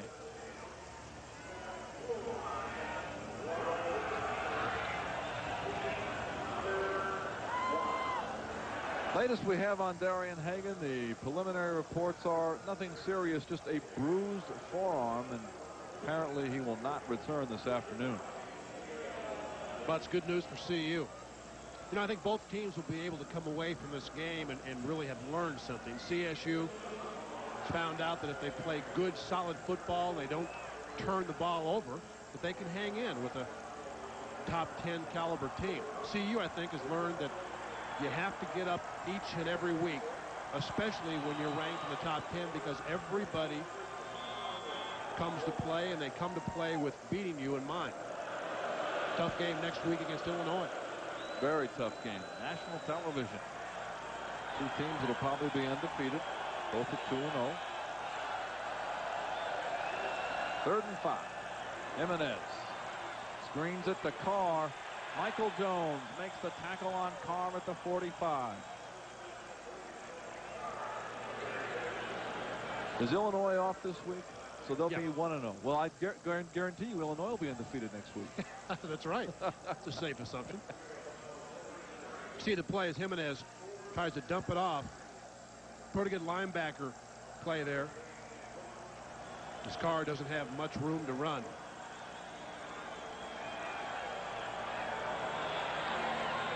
Tim Luke is on only the second punt of the entire ball game. Not offense. Or the sidelines, and not a very good effort. We'll come back, find out where they mark it. 11:23 to go. Colorado 38, Colorado State 20. When this phone rings, someone's in trouble. Hello, Longmont Coalition. Roseanne Chavez is here to help. Roseanne works for IBM, but also is a volunteer for the Longmont Coalition for Women in Crisis, where she answers calls and provides advocacy and counseling services. So when people need help, there will be someone here to listen. We can work it out. Supporting a crisis line. It's one way IBM people working in Colorado are working for Colorado. You know me as a tough guy on the field, but off the field I've got a soft spot for people in need. That's why I'm the honorary chairman of the Sackham Project. My newest team, Supreme Subaru and Richards Mazda, are giving $100 for every new vehicle sold during the entire 1989 season. Here's a great opportunity for you to help thousands of people in need. So do what I did. Get your next new car or truck from Supreme Subaru or Richards Mazda. Supreme Subaru and Richards Mazda, 1 mile west of I-25 at 104th. Wearing that number 53 warm-up is Kevin Verdugo. He's out with that shoulder injury, and he looks on now trying to cheer his team on as they've got 11:23 to turn this one around. They trailed 38-20 after playing an excellent first half. CU's got it 1st and 10 on their own 19. Kissick is stood up immediately by Eric Tipiconic. They give him a yard at the most.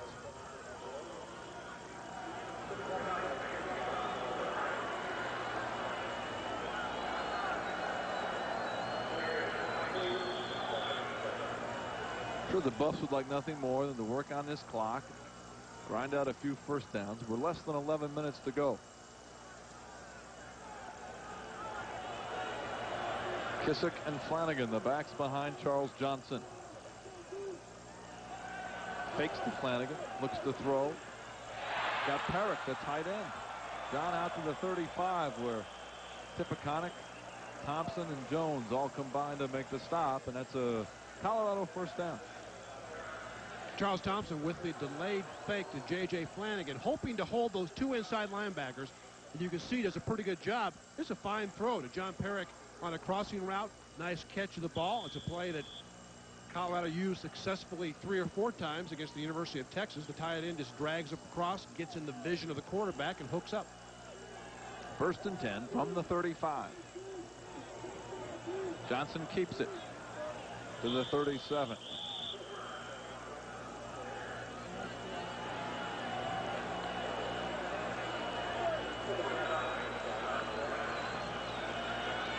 CU, of course, Illinois next week. Then they have a bye. Then Dave and I have the next one on Channel 4, September 30th at Washington. Dave, that will be a real struggle.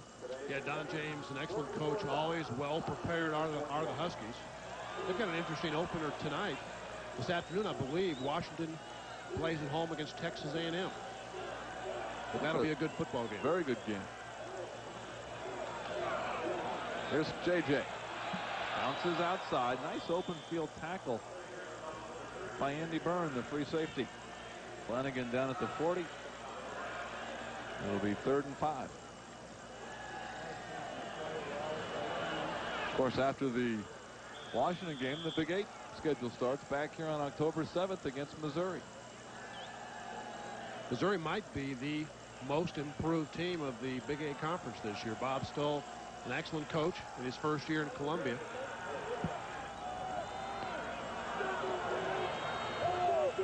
Third and 5 for Charles Johnson. Barks the signals. Wants to throw. Incomplete. He was looking for Campbell. Selwyn Jones was with Campbell, and the Buffs will have to punt with 9:10 to go in the game.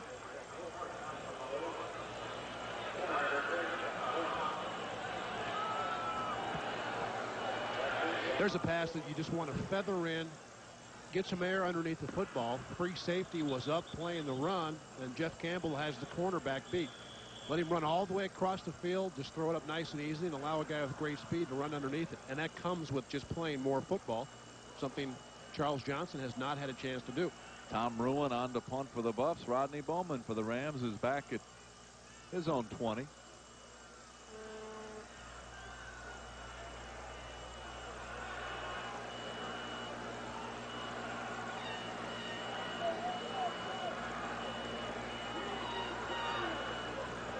And we are in a holding pattern. Now we're ready. On the scrimmage, the Colorado 40.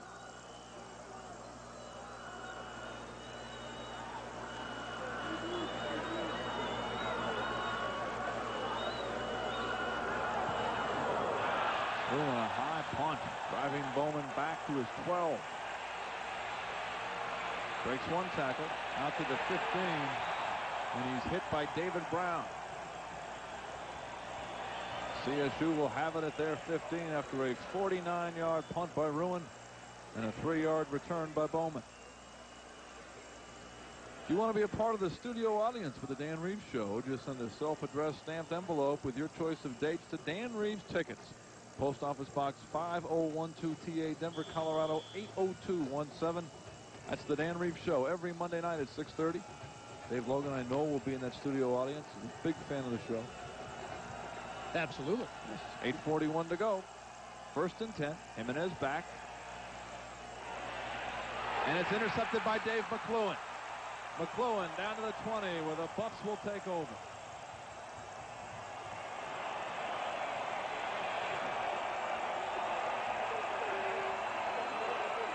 Well, this ball is tipped right at the line of scrimmage. Let's see if we can see it. Goes over the head of Sean Willis into the hands of Dave McCluen. And I think it's freshman Leonard Renfro that gets a hand on it. You're right. And there's Dave McCluen playing in the zone. Fortunate play for Colorado. Tough to run that play into the short side of the field. And again, pretty good pressure forcing Jimenez to sidestep to the left, thus right into the hands of Leonard Renfro, who's able to bat the ball. 8.5 minutes to go. Colorado up by 18, knocking on the door at the Colorado State 21. The pitch to Bieniemy. And he's thrown for a loss. He's run out by Steve Rule, number 59, the junior linebacker from Cherry Creek. Fine play by Rule. Loss of a couple, 2nd and 12. I just spoke of weak side play. That time they tried the power toss to the weak side. If that play is going to be successful, you've got to knock everybody down because there's just not much room to maneuver as a running back. That time, good job by Rule fighting off a block and right there to greet Bieniemy. Pritchard is wide to the left. You should see the numbers for Bieniemy. Very impressive. Here's Eric. Nice hole. Scoots inside. Breaks a couple of tackles. Inside the 10 to the 9. It's a 13-yard pickup and a 1st down. Gary Thompson made the tackle, but a fine run by Eric Bieniemy. I formation, just a simple lead, led Hemingway, walked Bieniemy right through the line. And again, look at the power that he has. He breaks away from Wilson. He almost breaks away from Carroll. And a good tackle by Gary Thompson. 1st and goal from the 9. M.J. Nelson now the wide receiver. Bieniemy and Hemingway the backs. Charles Johnson the quarterback. There's Bieniemy again. Big hole. Touchdown. It is a touchdown. I tell you, I hope Eric Bieniemy is not seriously injured because he went for the end zone about 3 yards out and he landed directly on his neck. I tell you, you're going to get a chance to look at it. Bieniemy will surge in the air, breaking the plane of the goal line. He sees the end zone. He lands actually on his right shoulder and his neck. The ball pops free, but they ruled he had the football when he crossed the plane. Take a look at how he lands when he goes for the end zone. Bieniemy up and over, the ball extended, and he lands on the right side of his neck. Oh. Running backs can just sense the end zone. Sometimes you know you're going to score, and good ones think they can score all the time. George Hemingway with an excellent block, and Bieniemy just lifts himself into the air, lands on the shoulder and the neck. Let's just hope he's okay. He looks to be, because Eric is up on his feet, waving to the crowd, saying, "I'm okay." And that is good news. That may be the best news of the day. But there was one saving grace there when looking at that replay. It looked like the enemy, Dave, could brace himself a little bit with that left hand, and that might have cushioned the blow a little bit. Yep, good to see him get up, walk off. He'll probably be very sore tomorrow, but could have been worse. And the kick is up and good. 7:57 to go. 45-20. Colorado over Colorado State.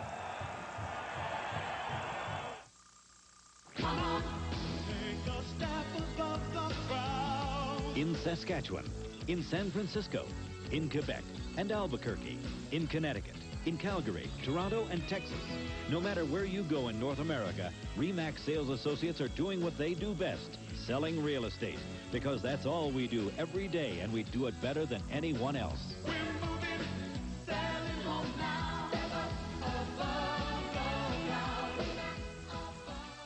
The Denver Nuggets are hot. Lever out with the ball. Nuggets on the break, 3-on-2. Feed to Alex. Layup.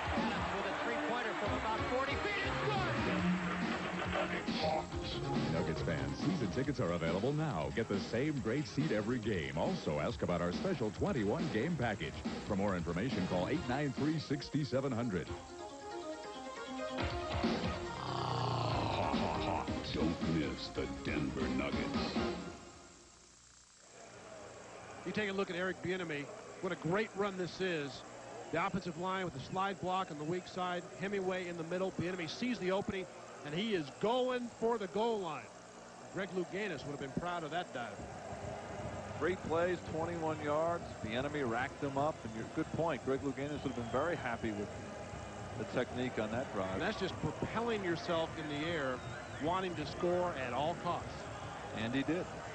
That's what makes him the kind of back that he is. He's got that kind of savvy, that kind of desire. That size, you got to have that. Culbertson's kick well into the end zone. With 7:57 to go, Colorado State will take it on their 20. 45-20, Colorado. Wasn't always one-sided, though. First half was competitive, well played, exciting, a lot of points. Colorado State led for most of that first half.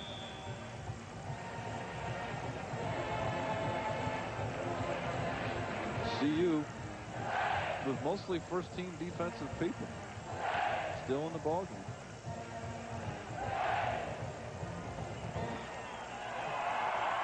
Number 34, Chad Brown, is in at linebacker. The report from the CU bench, Mark McIntosh, says that Bieniemy just bruised his shoulder a bit, but he's okay. CSU takes a timeout.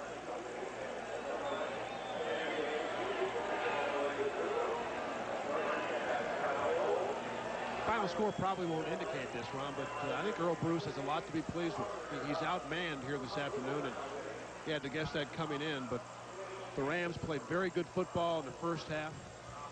Competitive. They didn't turn the ball over. They've done that in the second half, giving the football away a couple of times, but I think Earl Bruce will be an excellent coach for CSU. They're now at home for the next 2 weeks in games that you might think are very winnable for CSU. They played 2 pretty good football teams to start the season on the road. That's a very good point. Good to see Bieniemy smiling there as he's getting wrapped up, some ice.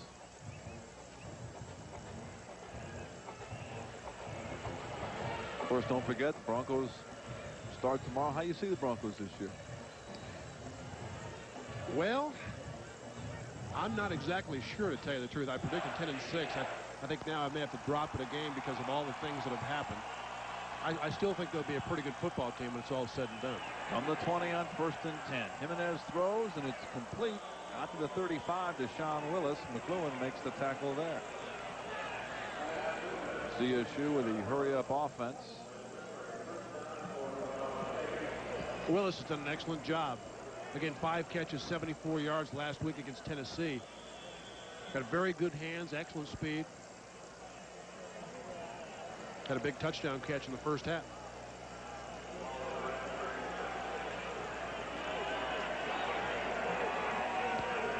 Willis and Rodney Bowman are wide to the left now. And the handoff goes to McLenato. Outside across the 45 to the 47. David Gibbs made the tackle, but a flag is down. Of course, Dave, we thought all along through summer that Keith Poniflet and Dion Figures would be the corners, and they turn out to be David Gibbs and David McLuhan, as the call is holding on CSU. CU's had to overcome the loss of those two cornerbacks. And really, I think the secondary has benefited, at least early in the season, from a great pass rush. Something that they're going to need next week when Illinois rolls into Boulder with Jeff George. On the offense. Second down. A couple of second-team people now in for CSU. Greg Beekert, 53. Leonard Renfro is in for Salavia. Chad Brown, 34, in at one linebacker spot.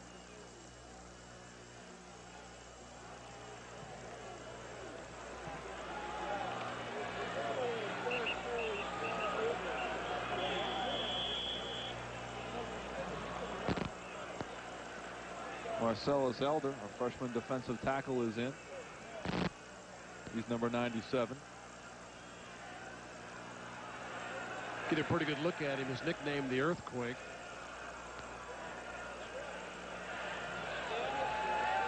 Gary Howe, nose tackle, number 95, is in.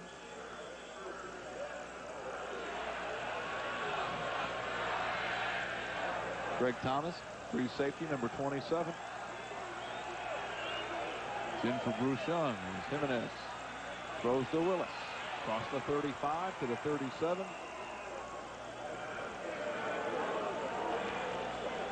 Young makes the stop.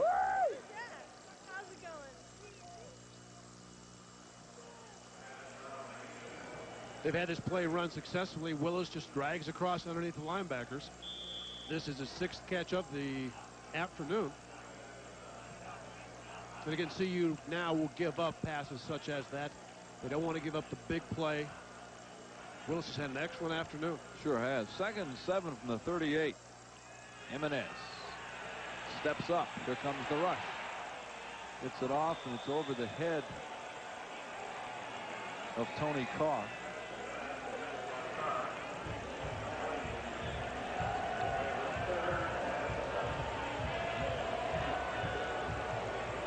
Jimenez got a pretty good look at Marcellus Elder. Yeah, he did, didn't he? Got right in his face. It's a great nickname, the Earthquake.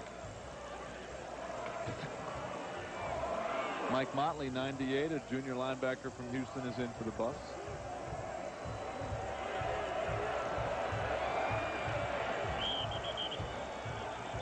Looks like Colorado may be offsides, right in the nose. Well, we'll see if it's offsides or illegal procedure. Dead ball, false start. No back line. And it is on CSU.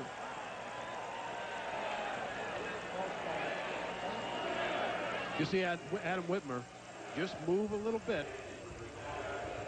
Of course, it's a horrible feeling for an offensive lineman because you know somebody has seen you. And you're going to get a flag. Darian Hagan is back on the bench. His arm is being wrapped. Hopefully he's fine and he'll be ready to go next week against Illinois. Play action. Jimenez goes for Sean Willis. It's complete at the Rams 48. That'll be a CSU first down. 7 catches now for Willis. What's the most catches you ever had in one game up here? Oh, probably 2 or 3. Good throw by Jimenez. The flag route. A good catch by Sean Willis. Sorry I brought that up, Dave. It's been 19 years. I mean, how about, I don't think I ever caught more. I probably had 4 or 5, maybe 6. Man was an All-American in 1975. He might have had more than 2 in one game. As Jimenez on the delay to Tony Carr, hog-tied at the 50. Beekert, along with Elder, get up off the pile. We ran the ball a lot. We're going to look in the book. We're going to find this out exactly how many catches. Let's check how many catches that Logan did have. In one game? Yeah, most in one game. I think 4 or 5. And remember, you did run the ball. Like, I know a couple of years, for the year, you had like 20, 25 catches. Yeah. You don't have to remind me. Sorry I brought that up. 5:22 to go in the ball game. 45-20, Colorado. Jimenez with time goes over the middle and incomplete for Willis. Julian Hayward, freshman cornerback from Dallas, in the ball game on the coverage. Hey, it's kind of embarrassing here as we get the book out. Now we're going to delve into this a little bit. In 1974, Dave Logan, 21 catches for 273 yards, an average of 13 a crack. He came back in 75. He exploded with 23 catches. How many touchdowns? I'm still looking for any touchdowns. For 392 yards, 17 yards a crack. Did not score in 74 or 75. Catching passes. Catching passes. Jimenez throws the car. He's got it. He's to midfield, and down he goes. Dwayne Davis, number 21, in on the tackle. Pretty good little sidestep by Carr. Just too many black jerseys. Luke is on to punt for CSU. It's tough when you're in the last 5 minutes. You're down by 25 points. Right, and CSU is not a great throwing team. And this is a team that would like to be able to establish the running game in every contest they have. And when you're 25 points down, as you said, you've got to throw. And it's just not the easiest of things to do. McLuhan is back in his own 10. Steve Harms, our crack spotter over the years, now looking through the guide, looking for some positive Dave Logan statistics. He'll come up with them shortly. As this ball takes a... They may have it on the 1. I think they do. CSU downs it on the 1. 49-yard punt. 4:22 to go. Colorado comfortably out in front.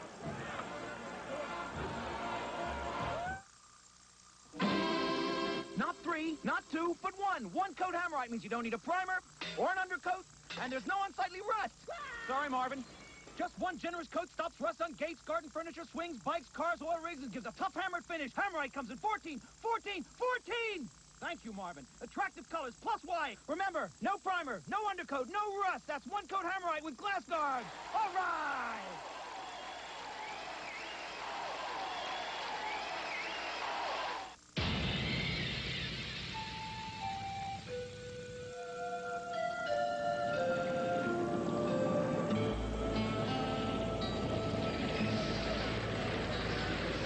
Hey, give you a lift to your car? I don't have a car. What's the gas can for? Well, I'm thinking about getting one.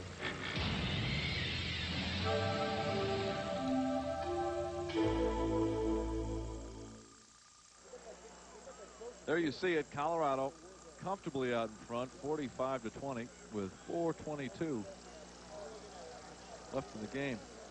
Dave, obviously an offensive outburst for Colorado today, 414 yards.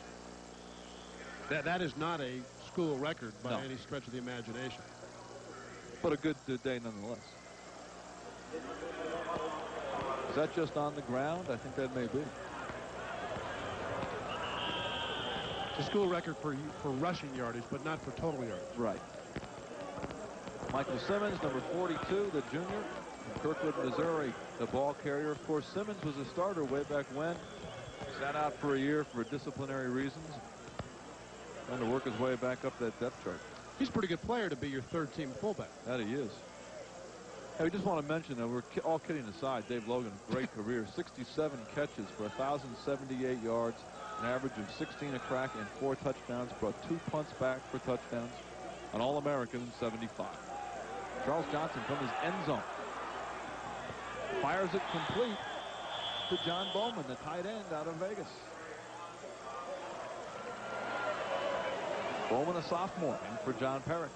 Tell you what, Charles Thompson looks like he's got great poise, and he just waits and waits, eludes a tackler, almost runs out of bounds, and delivers a strike. John Bowman, that would have been a catch, obviously, in the National Football League with both feet in bounds. Thompson really has a pretty good arm. Yeah, he does. It's 1st and 10. The ball is on the 16.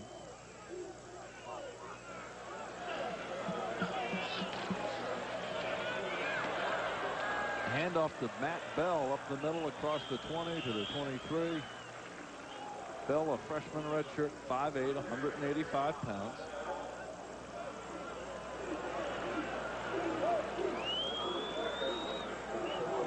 So we were talking about records for total yardage. 1971, CU playing Oklahoma State in Boulder.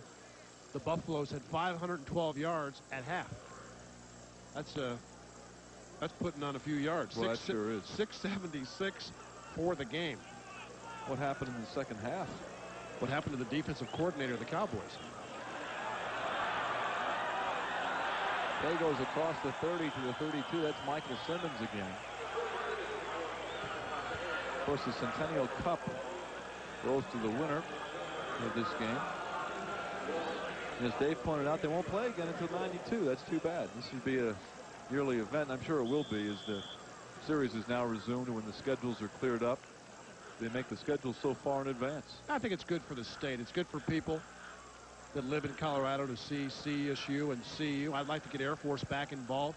Of course, they play CSU yearly, but they haven't played CU for quite some time. Here's Matt Bell. Not to about the 38. Flag is down. They have a face mask. Harlan Carroll was on the stop. 2:26 to go in the game as we chug into a conclusion here in a game that has lasted in excess of 3 hours. Yeah, basically because of all the penalties. You look at the scoreboard, you see CU ahead by 25, and reflect back to the first play of the game, it didn't appear that it was going to be one of those days. No, it did not. Tony Alford, if you joined us late, took it 59 yards. CSU had the lead. Face mask on the defense. Still first down. Hagan then came back, took it 71 yards by himself on the run, tied it. Verdugo threw to Willis to give Colorado State the lead. Bieniemy ran 44 yards to tie it. Brown kicked a field goal to give CSU the lead. Culbertson came back and tied it with a field goal. And then late in the first half, Bieniemy on a 5-yard touchdown run capped off a 6-play, 91-yard drive that gave Colorado the lead for good. Johnson looking to throw, and it's deflected. Batted down. I guess just to give the guys some work, but I'm not sure why CU at this point of the game is throwing the football. Yeah, there will be times this year that they're going to have to, certainly. O.C. Oliver, number 5 in the game for the first time. Well, there's a name of the past. Yep. Leading rusher as a freshman. Wanted to move, I believe, to the defensive secondary. Did they not? And now is lined up at wingback. Michael Simmons with it.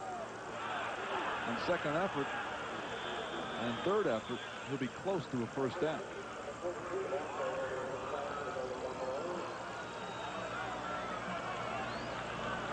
Colorado will go to 2-0. Colorado State to 0-2. But Colorado State goes home for the next 3. Eastern Michigan, Cal State Fullerton, and the Air Force.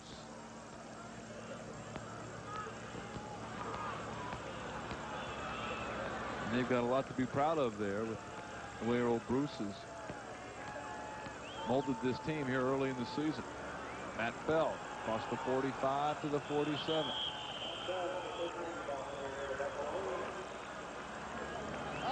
Nice to see Matt Bell get some action, as he was one of the in-state recruits out of Thomas Jefferson High School. Great player down at TJ.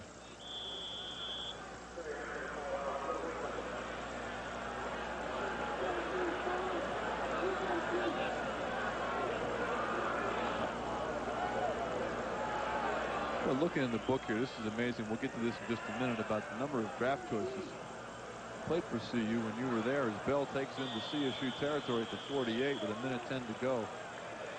In 76, people forget, who are new to the area, what great teams Colorado had in the mid-70s. In 76, Troy Archer, Pete Brock, Mark Concord, Dave Logan, Mike McCoy, Steve Young, David Williams, Terry Coons, Bob Simpson, Gary Campbell, and Whitney Paul, all drafted off that 76 team.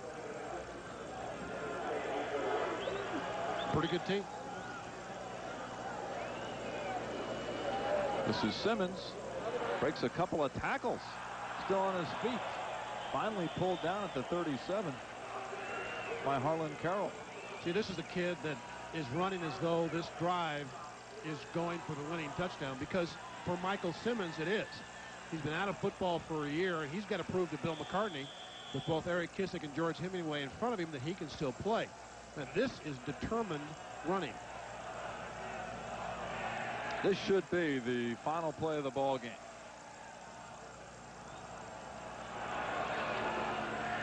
And it's Bell.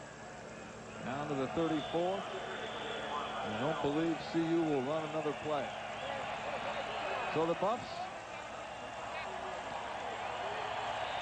got a scare, a major scare in the first half and well into the third quarter.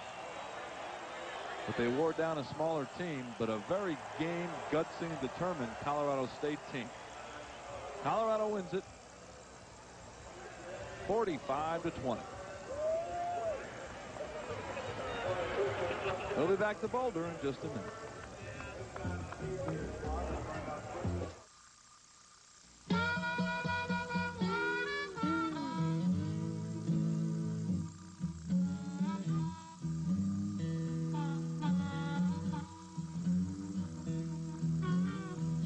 U.S. West Communications has a question for every small business. When you have a customer on the line, who's to say you aren't missing a bigger one? Call us about adding another business phone line. U.S. West, making the most of your time.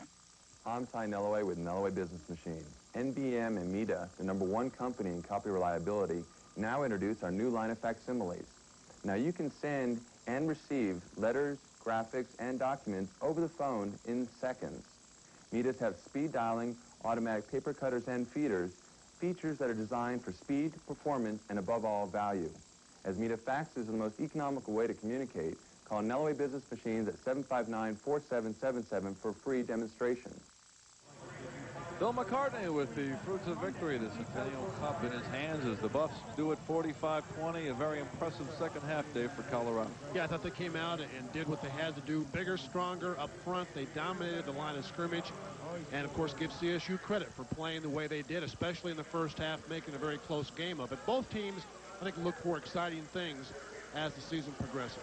And, of course, next Saturday, Colorado win a big one against Illinois. I want to thank our statistician, Ray Friedman, and our spotter, Steve Harms. So the final score, Colorado 45, Colorado State 20. The executive producer of today's game is Tom Edwards.